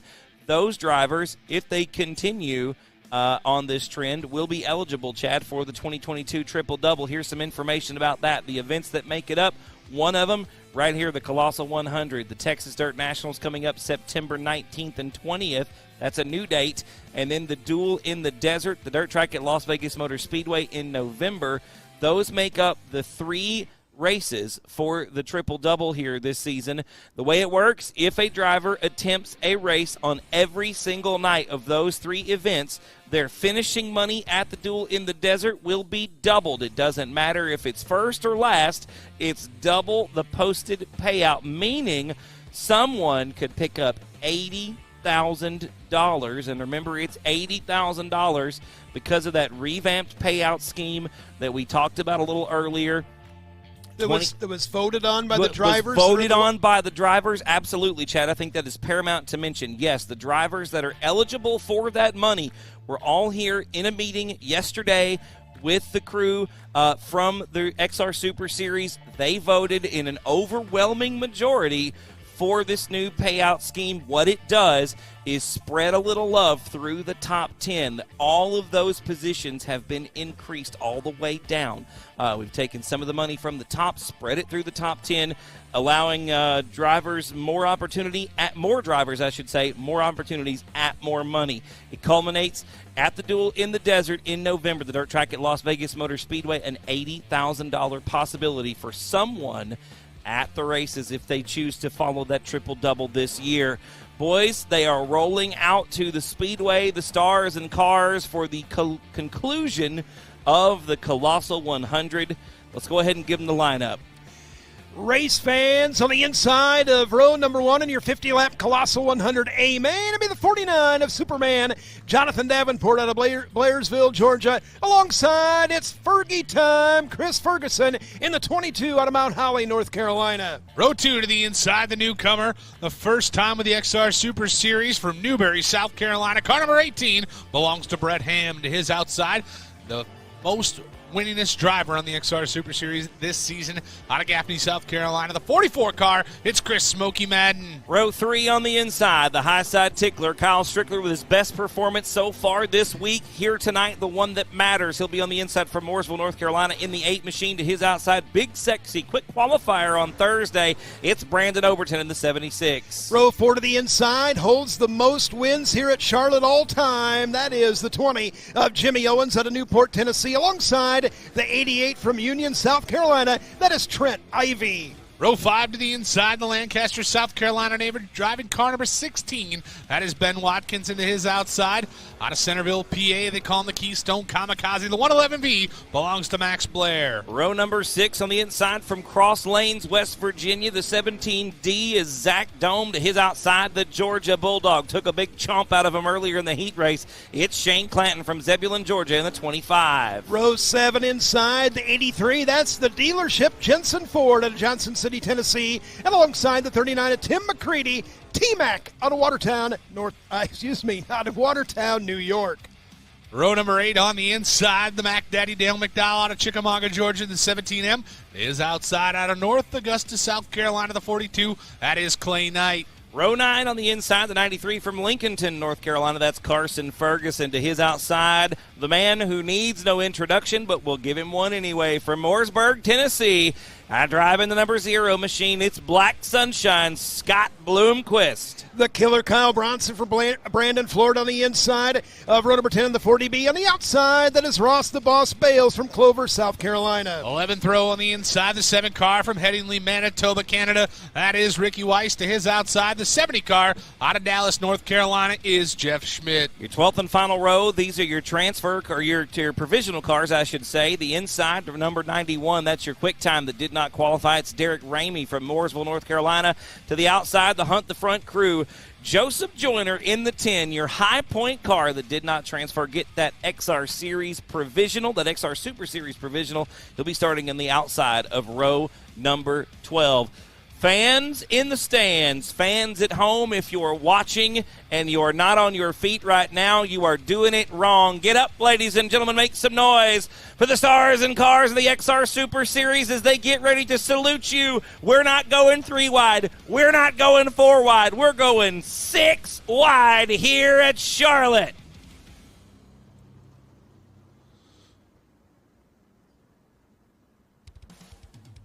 I've never seen this before. I'm a little excited. I'm a little anxious for the guys in the middle because these cars are not narrow, gentlemen. These are wide machines. Ladies and gentlemen, at the dirt track at Charlotte Motor Speedway, up on your feet, make some noise as they get ready to come off of turn number 4.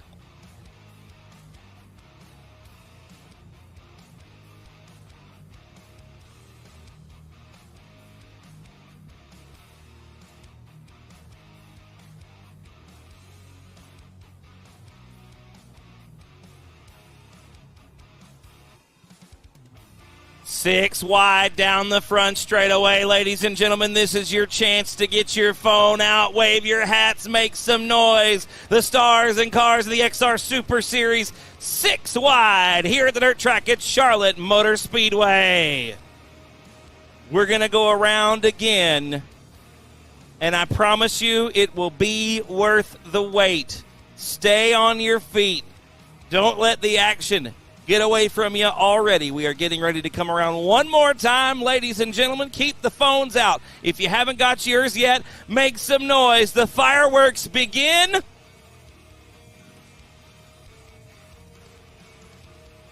Chad, Jason, it has all come down to this. And we are getting ready to watch 50 of the finest laps in motorsports right here at one of the premier facilities in the United States of America, the dirt track at Charlotte Motor Speedway. Ladies and gentlemen, make some noise one more time as the cars come around the front straightaway. The XR Super Series getting ready for 50 green flag laps and $50,000.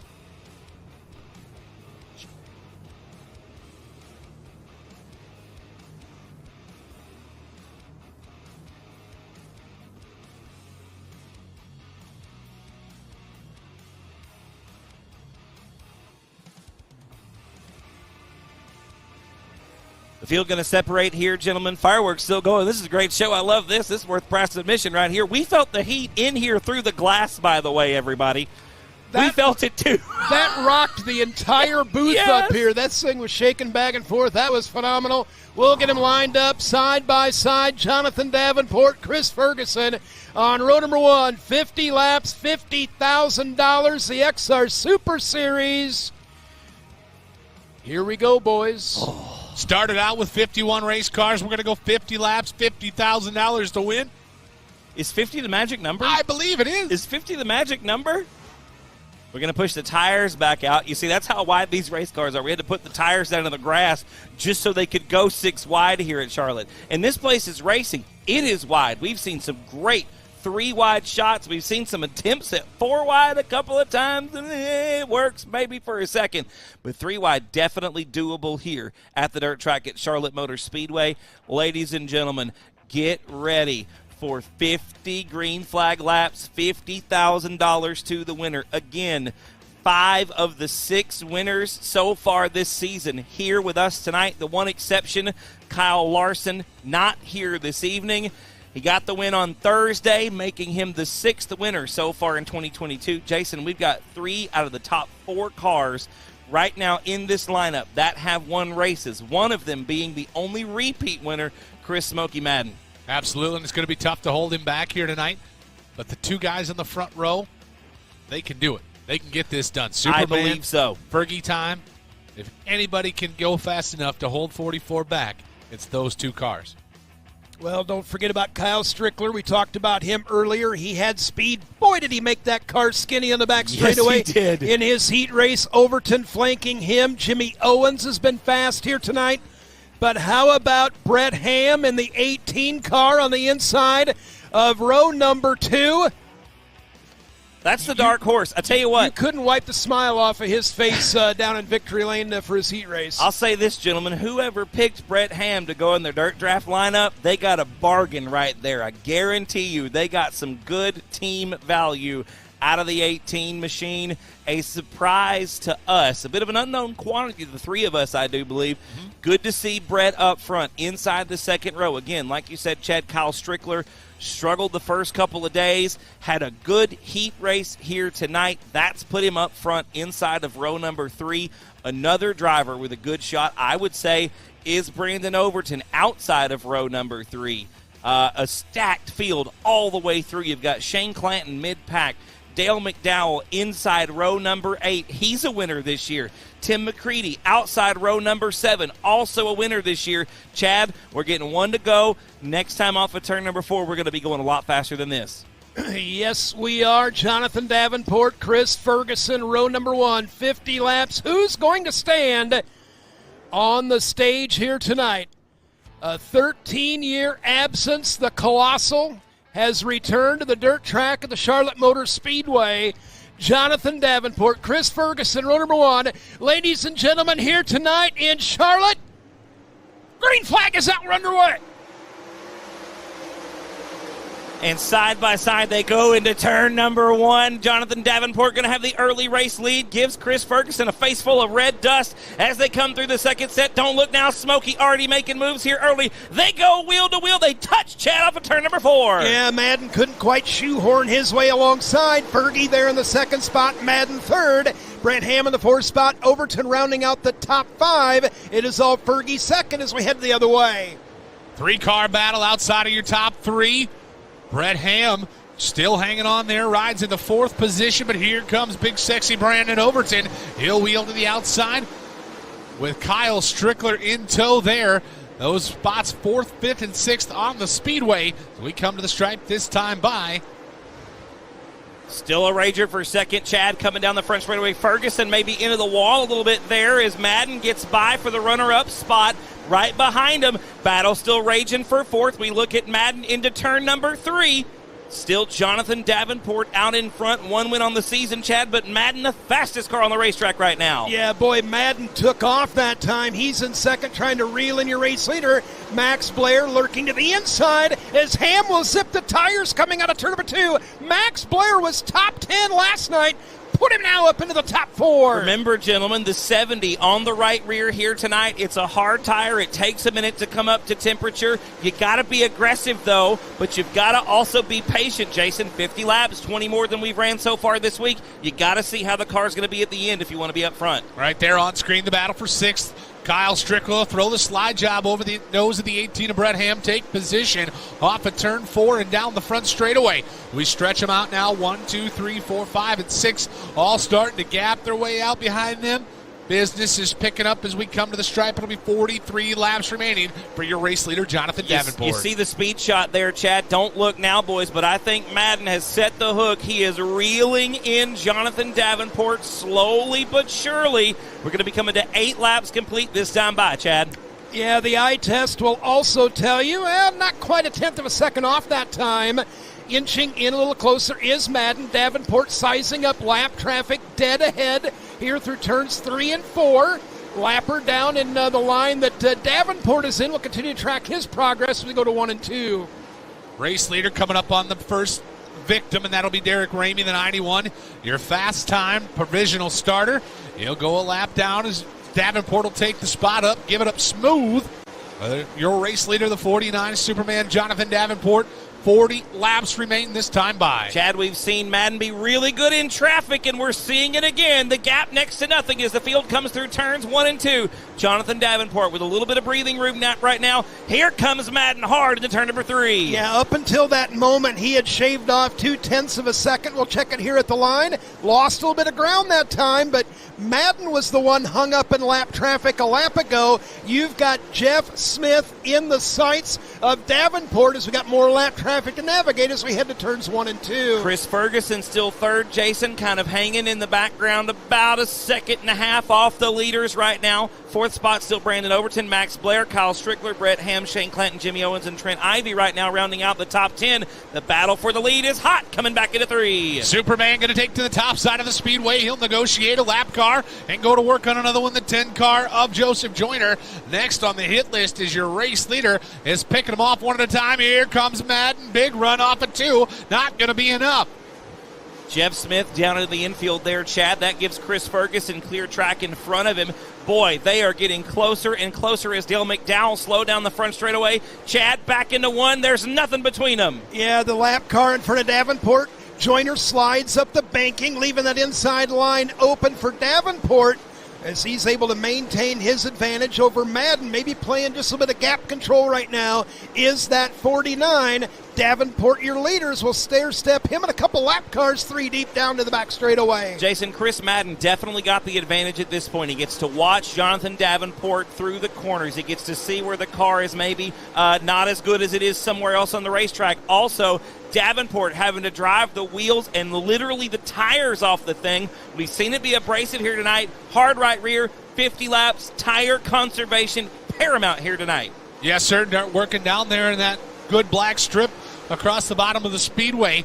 As he gets around Ross the Boss Bales, your race leader still working through lap traffic. Now 1 between he and Chris Smokey Madden down the back straightaway. Smokey going to reel in the 79 of Ross the Boss Bales. Oh, Betty. Oh! Ross Bales, maybe not knowing that there is a race going on that he's not a part of. The layover flag on the speedway once again as we work with 32 remaining. Yeah, I think Bales suddenly realized he was in a spot he did not want to be, took evasive action, but that held up Madden. There is Ferguson.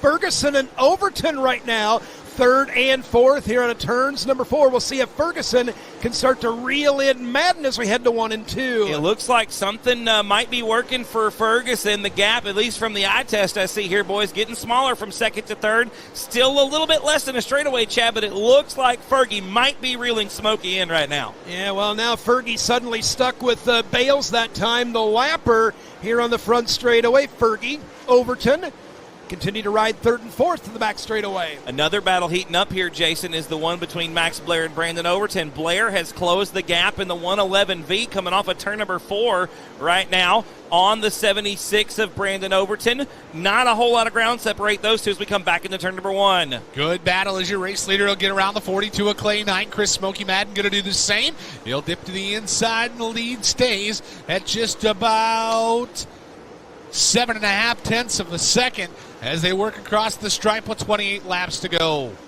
Approaching the halfway mark in this one, you got Max Blair racing his way up into the top 5, and there is Smokey Madden making a bid to the inside of the lap car, but it seems like every time he gets inside, within about 4 tenths of a second or so, Davenport able to navigate lap traffic and get away. The car working really well for Superman right now. It looks like Madden really good on the entry, and just the exit speed for Superman, though. Davenport really good off the corner here, Chad. We come back into 1. There's a look at Chris Madden closing the gap maybe a little bit, but just not enough to catch up and challenge for the top spot right now. Davenport in command, preferred groove here through 3 and 4, down next to the tires. Davenport across the line. We are halfway home in this one, 25 in. And Jason, 25 to go for your top 2 on the back straightaway. And the gap narrows and maybe even at will. I believe Chris Madden has the car that he can back it up or make a run, whatever he wants to do. He's just kind of riding in the catbird seat right now, just waiting for Superman to either burn the right rear off or give him an opportunity to slide up underneath as we work inside or outside of the halfway point now. Taking a look at Chris Ferguson there in third spot, working with Clay Knight. Knight currently sitting towards the back of the pack right now, the 42 machine, 19th on the scoreboard. Ferguson going to look to the inside. Again, Chris Ferguson not really too far behind right now, about 2 seconds behind Chris Madden as we got a battle back up front for the lead. Madden closer than he's ever been, Chad, as we got 22 to go. Yeah, back within 4 tenths of a second at the stripe. Madden right now, is this his shot? Knowing that he's in the back half of the Colossal A main, and he is right there out of turn number 4. Battle shaping up for the leads. We're going to turn number 1. Less than a car length off the exit of the corner. Davenport able to open up a little bit of a gap coming back into turn number 1, but Madden really good through the middle. Off the exit of turn 2. Chris Madden closing the gap slowly but surely, boys. Less than a car as they come back into 3. Chris Madden looks like he's got a better car from the center to the center of the corner for sure, as he can drive it in deeper, turn it where he wants to turn it. Maybe not the drive that Davenport has on the exit of the turn, but still the gap narrows every time Chris Madden wants to push the issue. As we come to the stripe, it'll be 30 scored, 20 to go. 20 laps remaining in this one. Davenport and Madden across the line. Fergie trying to reel him in. He's a ways back. These top 2 with lap traffic still assimilated in front of them. Here comes Madden another time within a couple of car lengths on corner entry as we head the other way. Got 2 cars right here in front of him going to be fighting hard. Scott Bloomquist on the bottom. Ricky Weiss right through the middle of the speedway. Jonathan Davenport going to have to make a drastic decision here. He cannot afford to wait. He's got no idea really how far Chris Madden is behind him. I should say how close Chris Madden is to him as we come back down the front straightaway, Chad, back into turn number 1. 17 laps to go. 17 laps to go, and Madden able to hang with Davenport a little better that time on corner exit. Here comes Madden, the closest he's been all night long. Hub to hub for a moment out of turn number 4. We touch him off at turn number 4 as Davenport diamonds in, takes a little higher entry, a little lower exit, trying to maybe play a little possum with Scott Bloomquist and run up along that lap car. Can't get it done there, as we'll take him off at a 3 and 4.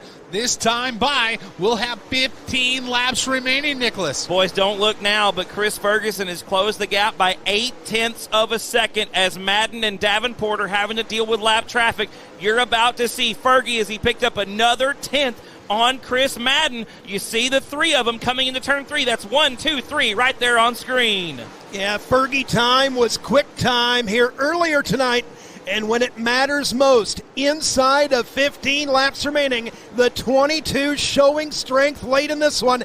Davenport, Madden, Ferguson, the top 3 as we round the bend here another time. Great battle right behind him. Jason, you were pointing to it off screen. We've got Max Blair and Brandon Overton wheel to wheel off of turn number 4. There they are coming back into turn number 1. Blair on the inside, going to lose a lot of momentum that time, Jason, off of turn 2. Max Blair, the Keystone Kamikaze, slipped on the exit of turn number 2 and down the back straightaway. Overton with a little bit of breathing room. Your top 5 cars with no lap cars in between them, and all in the same straightaway as we work back towards the front. It's Superman and Smokey putting one on, trying to run down some more lap cars, and we are in just outside of 10 laps remaining. 11 right here as your leader comes to the stripe. Chad Ferguson within a second now of the top 2. Fergie's been patient. It is his time, I do believe, right now. You see the top 2 on screen. Just out of the frame is the black and gold number 22 of Chris Ferguson as Madden with one more look to the inside, Chad, as we come off of turn 4. Yeah, Ferguson nearly there that time. Going to have to regroup for a moment, catch his breath. It is Davenport, Madden, then a little bit of a gap back to Ferguson. And we have settled down here on the back straightaway with 9 laps remaining. Davenport still controlling the pace as we head to the front straightaway. 9 laps now as we come to the stripe, this time by Superman and Smokey. There it is, the SNS show out front. Fergie trying to throw his name in the hat and do a little bit of dueling here inside of the top couple of cars. Your top 5 all gathered up on the same straightaway with no lap cars betwixt them, and we are at 8 laps remaining.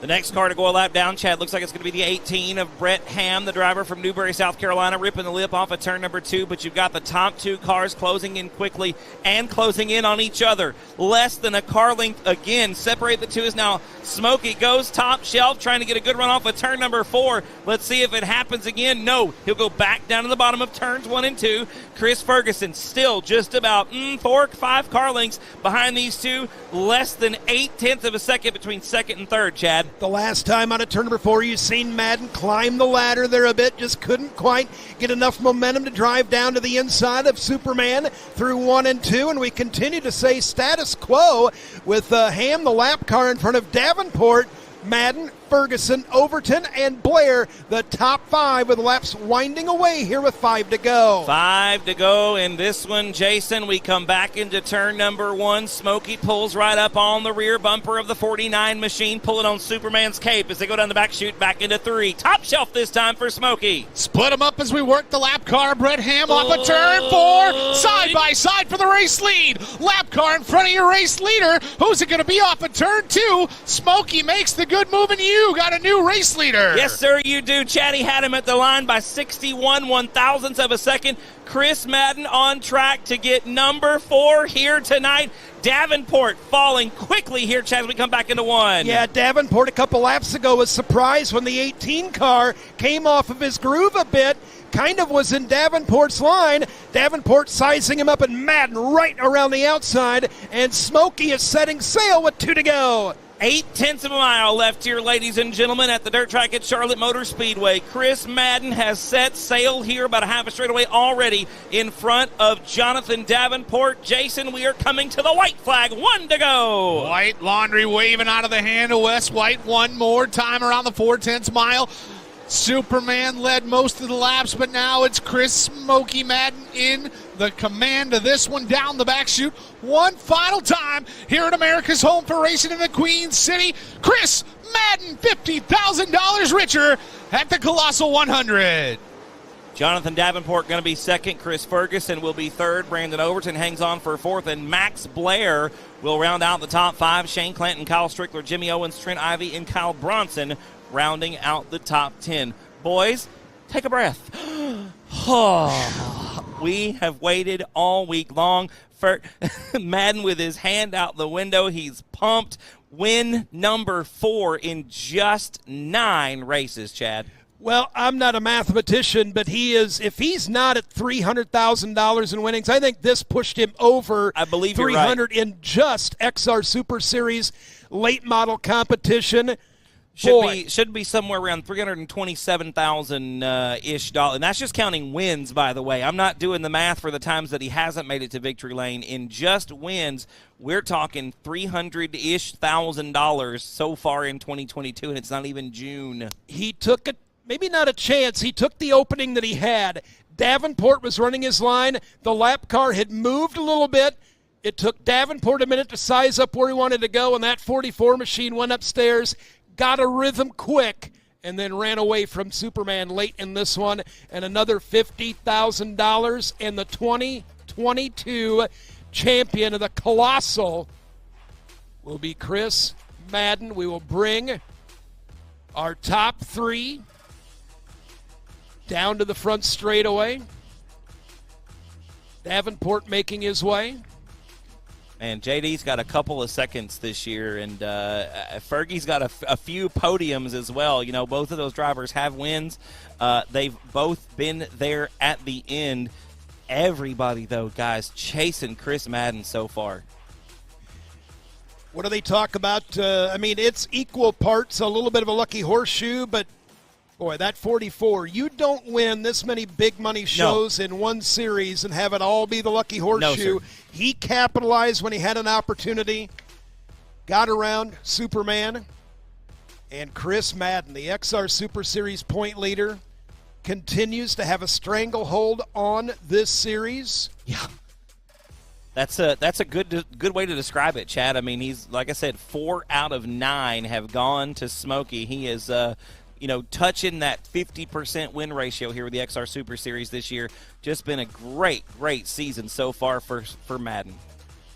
We'll have a word with the top 3 here in just a moment or two, but everybody on XR and everybody here in the house at the dirt track at the Charlotte Motor Speedway, thank you. It has been an amazing week.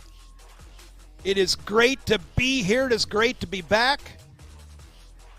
And we put on a show here all week long. We survived the weather. And colossal is the word I would use. It was colossal all week long. It's been phenomenal racing here, ladies and gentlemen. The fans have been great. The crew's been on point. I cannot my first visit to the dirt track at Charlotte has been an absolute rousing success. I cannot say good enough things. Well, it'll be interesting to hear what your race winner, Chris Madden's, going to have to say with Dwayne here in a moment as he pulls the 44 into the Colossal victory lane. He ran him down. He was within just a couple of car lengths a time or two. He looked very, very patient, Chad. From what we could see, like you said, Smokey was right there most of the time within a couple car lengths. You've got to think that he was maybe saving the tires a little bit for a late race charge, and that's exactly what we saw. He got lucky there, a little bit of a lap car helping out, and used the pick and got it done. Get the victory lane hat. Smokey there in victory lane.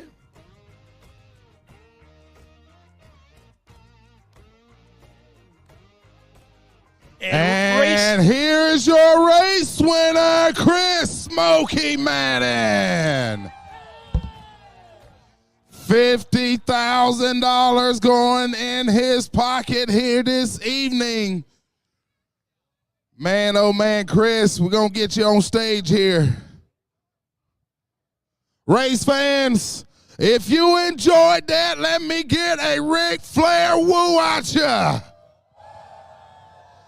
You got to come harder than that if you enjoyed that. Let me get a Ric Flair woo at ya. That's what I'm talking about, Charlotte. My goodness, Chris Smokey Madden, what a tear you are on right now with the XR Super Series. You come in, you stalked Davenport all race. 4 laps to go, you make a bit to the outside, and you go on to sail to victory lane, brother. What was going on right there? Well, it's always it's tough to lead in lap traffic sometimes. I've been in that position many times, but, we had a really, really good race car. Me and him was having a a great race right there without lap traffic. You know, he was. I'd get under him a little bit there, and he'd pull me a little bit up off the corner, and we could make it back up. And you know, we probably, you know, we had a really good race car to be able to run as close as we did to him in open air and not be free. So hats off to my guys. You know, they've done a heck of a job. It's just awesome to have these races and the competition. People don't realize JD's been tough all year, and then he got Overton, and Ferguson, I think, ran third tonight. You know, none of those guys are no slouches. Those are great race car drivers, and they're hard to beat a lot of times. So I don't take it lightly to win, but you know, hats off to my guys. Rocket Chassis, Andy Durham Race Engine built us a new engine for this program here this week. The test for Eldora, what an awesome package he's done. Team Dryden, Billy Franklin and his family, you know, just awesome help from him. Jamie and his family with Henderson Amusement, great guys. Mike and all his crowd at home, Millwood Plumbing. Like I said, Earnhardt Technologies here from North Carolina. Appreciate them guys, what they do for us. XR Series. Penske Race Shocks, Aaron and them do an awesome job for us. Pyramid Materials, Worley Monument, Swift Springs, VP Fuels, Durham Race Engines, like I said. Mark and those guys at Rocket Chassis, appreciate all the help they give us, and you know, maybe we can keep this thing rolling going into Eldora. Now, man, you done had a lot of Victory Lane interviews, and this is about the most choked up I've heard you in a very long time, my friend. What's going on right now with your emotions, especially with the type of season? Choked up, you know, that's a pretty intense 50 laps we just ran right there. You know, you can't miss your marks here, and you know, I made sure I didn't miss a mark, and I run 50, as 50 perfect laps as I could, and, you know, just, like I said, I can't thank my guys enough. A great bunch of people. This guy's fixing to kill me, I think. Yeah, me and JD has come to have a great relationship, man. It's just awesome to be able to race with this guy. I remember back in the day, me and him couldn't even look at each other in the pits, but, you know, we've all matured, and, you know, hats off to him to what he's done in his career. Awesome guy, awesome race car driver. I enjoy racing with him. Thanks to everybody. Appreciate all the fans coming out and supporting us here at Charlotte. Thank y'all. We appreciate it. In closing, my friend, we're about to get into the peak season, as we should say, of racing with so many big shows going around, and your car's right now the hottest out there. Are you going to be able to continue this hot streak going into the summer months, especially with you closing in on the $500,000 mark?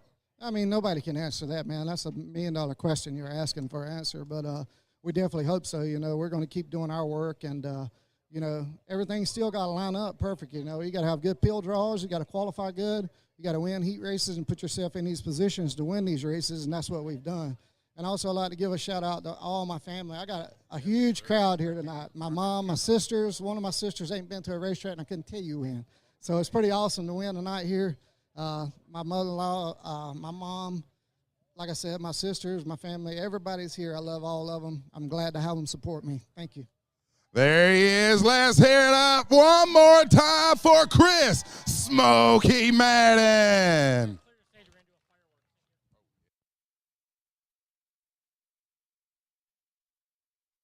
Gonna shoot that fire. I don't play with that. All righty. Fixing to hoist that very heavy trophy of the Colossal 100. First race got started back many years ago in the late 2000s, and it is back. Make some noise for them, race fans. That's what I'm talking about.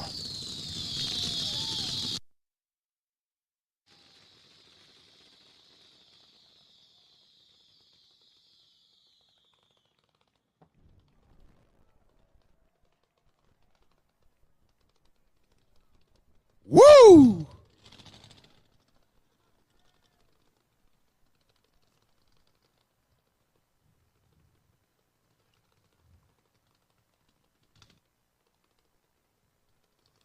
We continue the photography going on. What's that? Such a breakout year for Chris Smokey Madden. Right now, the winningest and richest earning driver here in the 2022 season Was talking down there with Mama Madden and crew earlier. Of course, shout out to crew chief, Ricky Arnold and crew. Son of J.R. Mosley, good friends there. All a big family affair. We're going to get Jonathan Davenport up here on the stage for his podium finish here tonight.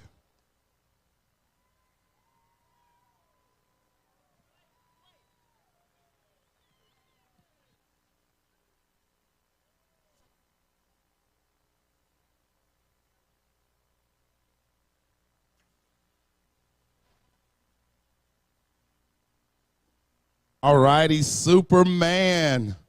So close, but not enough, my friend. You come in, dominate so far, was holding it down until the last 4 laps, and Madden made that bit to the outside. Did you know he was going up there to go around you there, my friend? No, not at all. I mean, I figured he was going to do something. The lap cars had held me up there quite a bit, and every time they would move their lane a little bit, I would have to move mine, and that would just slow me down even more. But you know, they're out here racing too. And I mean, it ain't their fault. So congratulations to Madden. You know, I've won a few like that too, but you know, I've also lost a few. It's a hard pill to swallow when you lead it all and then get past at the end. But you know, he's been awful good this year. You know, he's definitely been one of the fastest cars every time he unloads. So we're getting closer. You know, we just our car's good. We just need a little bit of luck right there. Maybe, you know, if we'd have got by Scott a little earlier, got a little clean air when all the other cars started pulling off, you know, we might could have got back away. But, you know, there's all kinds of what ifs and what could have been. But just want to say thanks for everybody watching back home, ordering XR Racing. Everybody that showed up here, appreciate that. You know, we definitely need fans in the stands. That's what this sport's all about. But I got to thank Nutrient Ag Solutions, ASC Warranty, Spartan Mowers, Bill Stein Shocks, Longhorn Chassis, VP Fuels, everybody that helps us. Jason, Vinny, Tyler, my guys, you know, they work their tails off for us. And obviously, car owners, Lance and Darrell Landers, couldn't do it without them. So we'll take our second. You know, that ain't bad. We'll take that little chump change and go make some more with it. Well, I don't know, 25 grand ain't exactly chump change for some of us that don't get on that income tax bracket. But you was holding down that bottom. Was it going through your mind just hold the bottom and he can't get around you there, my friend? Nah, not really. I mean, Madden's good enough. He's smart enough. He knows where to go and win. I was trying to stay wide enough to try to kill his air getting in the corner, but then when Scott moved down, I was having to enter down below him, and then the 18 car moved down again, so then I was having to about do the same thing, and I couldn't enter quite as wide as I wanted to. But like I said, you know, he's smart enough. He knew what to do there, and he did a good job. Over 20-plus years, you two have raced each other across the Southeast and the nation, brother. At one point, this was him chasing you. Now it's the other way around. How's this all coming with you so far? It's all good. You know, it all goes around in circles. Maybe come June, we'll be the opposite way around. That's what I'm talking about. Let's hear it one more time for our runner-up tonight, Superman Jonathan Davenport.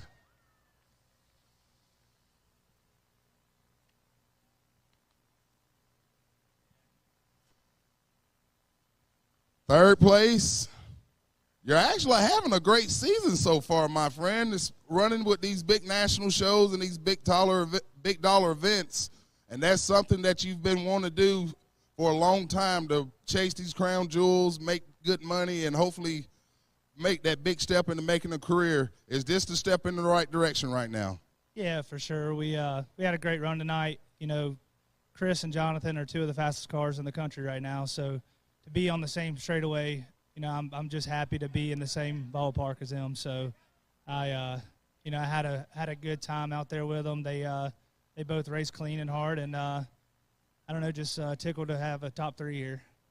Now, in the closing laps, you actually started gaining up on the leaders. What was going through your mind as you started seeing those spoilers get a little bit closer to your nose, brother? Yeah, I think, I just kind of got some clean air there. I don't really think I was much better than them. They just they got kind of hung up behind some lap cars and allowed me to catch up. But, you know, to be third and be third fastest to the two fastest cars in the country right now, you can't – there's nothing to knock. You know, the Team Zero race car was awesome. Clemens Motor ran great, and Fox Shocks, everybody, all the components on the race car. We've had a really good season this year, and not a lot of DNFs, and, just feel like I'm doing my job behind the steering wheel. All this money you're racking in right there, brother. When we going to see Chris Ferguson make it rain? Man, I don't know. I'd like to get one of these big 50s again. We were close again tonight, and we were pretty good all weekend. Just started a little bit too far back the first 2 nights. But if I get another one, I promise you I'll put on a show. That's what I'm talking about. Let's hear it up for Chris Ferguson. Taking it back up to you in the tower, my friends. Dwayne, thank you very much. We appreciate all your efforts here all week long down trackside. I am joined with XR Super Series boss man Barry Braun on the horn. You got the headset. What do you got, buddy? So if anybody's left in the grandstands tonight, the Colossal returns next year. So you just need to know that. We want to thank all the fans for coming out tonight. 13 years that it was defunct, and it came back. And if we're known for anything right now, it's bringing back things from the dead. So the Colossal's back. We're going to roll into Belleville. We're going to bring Belleville back. And then we got this little project called North Wilkesboro that we invite everyone that's here, everyone that's watching online. You're going to see some amazing things. You've already seen amazing things this year. You're going to see more. Got an open house coming up at North Wilkesboro in May. You're going to open the doors, going to keep working with the community, and that's just going to be that old girl has some soul and some heart left in her. It's going to be a fun month of August and a fun month of October, isn't it? So we set quick time last night on the track. You did or I did? I passed you late. I'm pretty sure I gave you a slide job at the end. Well, you did, but no, I still won. Did you let up? Probably. Liar. Why? You're the boss. I got to make you feel good when the night's done, right? Well, we did. So the cool part about that is North Wilkesboro is not in bad shape as people think it is, and we can't wait to get there later this year. But XR Super Series coming to Belleville, the Belleville Dirt Nationals, historic Belleville, Kansas, and you got to watch that next on XR. And then, of course, probably what could be our race of the year before, I don't know. There's a lot of talk about some tracks in Illinois and things like that, but Stewart, Iowa, coming up, the Fever Heat 100. And there's a lot of talk about 100 and what that means, like Colossal 100. What 100 means at the Fever Heat is, well, not really anything other than the Fever Heat 100 was a movie. Well, that's exactly right. Barry, appreciate it. Thanks for having us all out here. Thanks for your team's efforts. Want to give a quick nod to Richard Ford.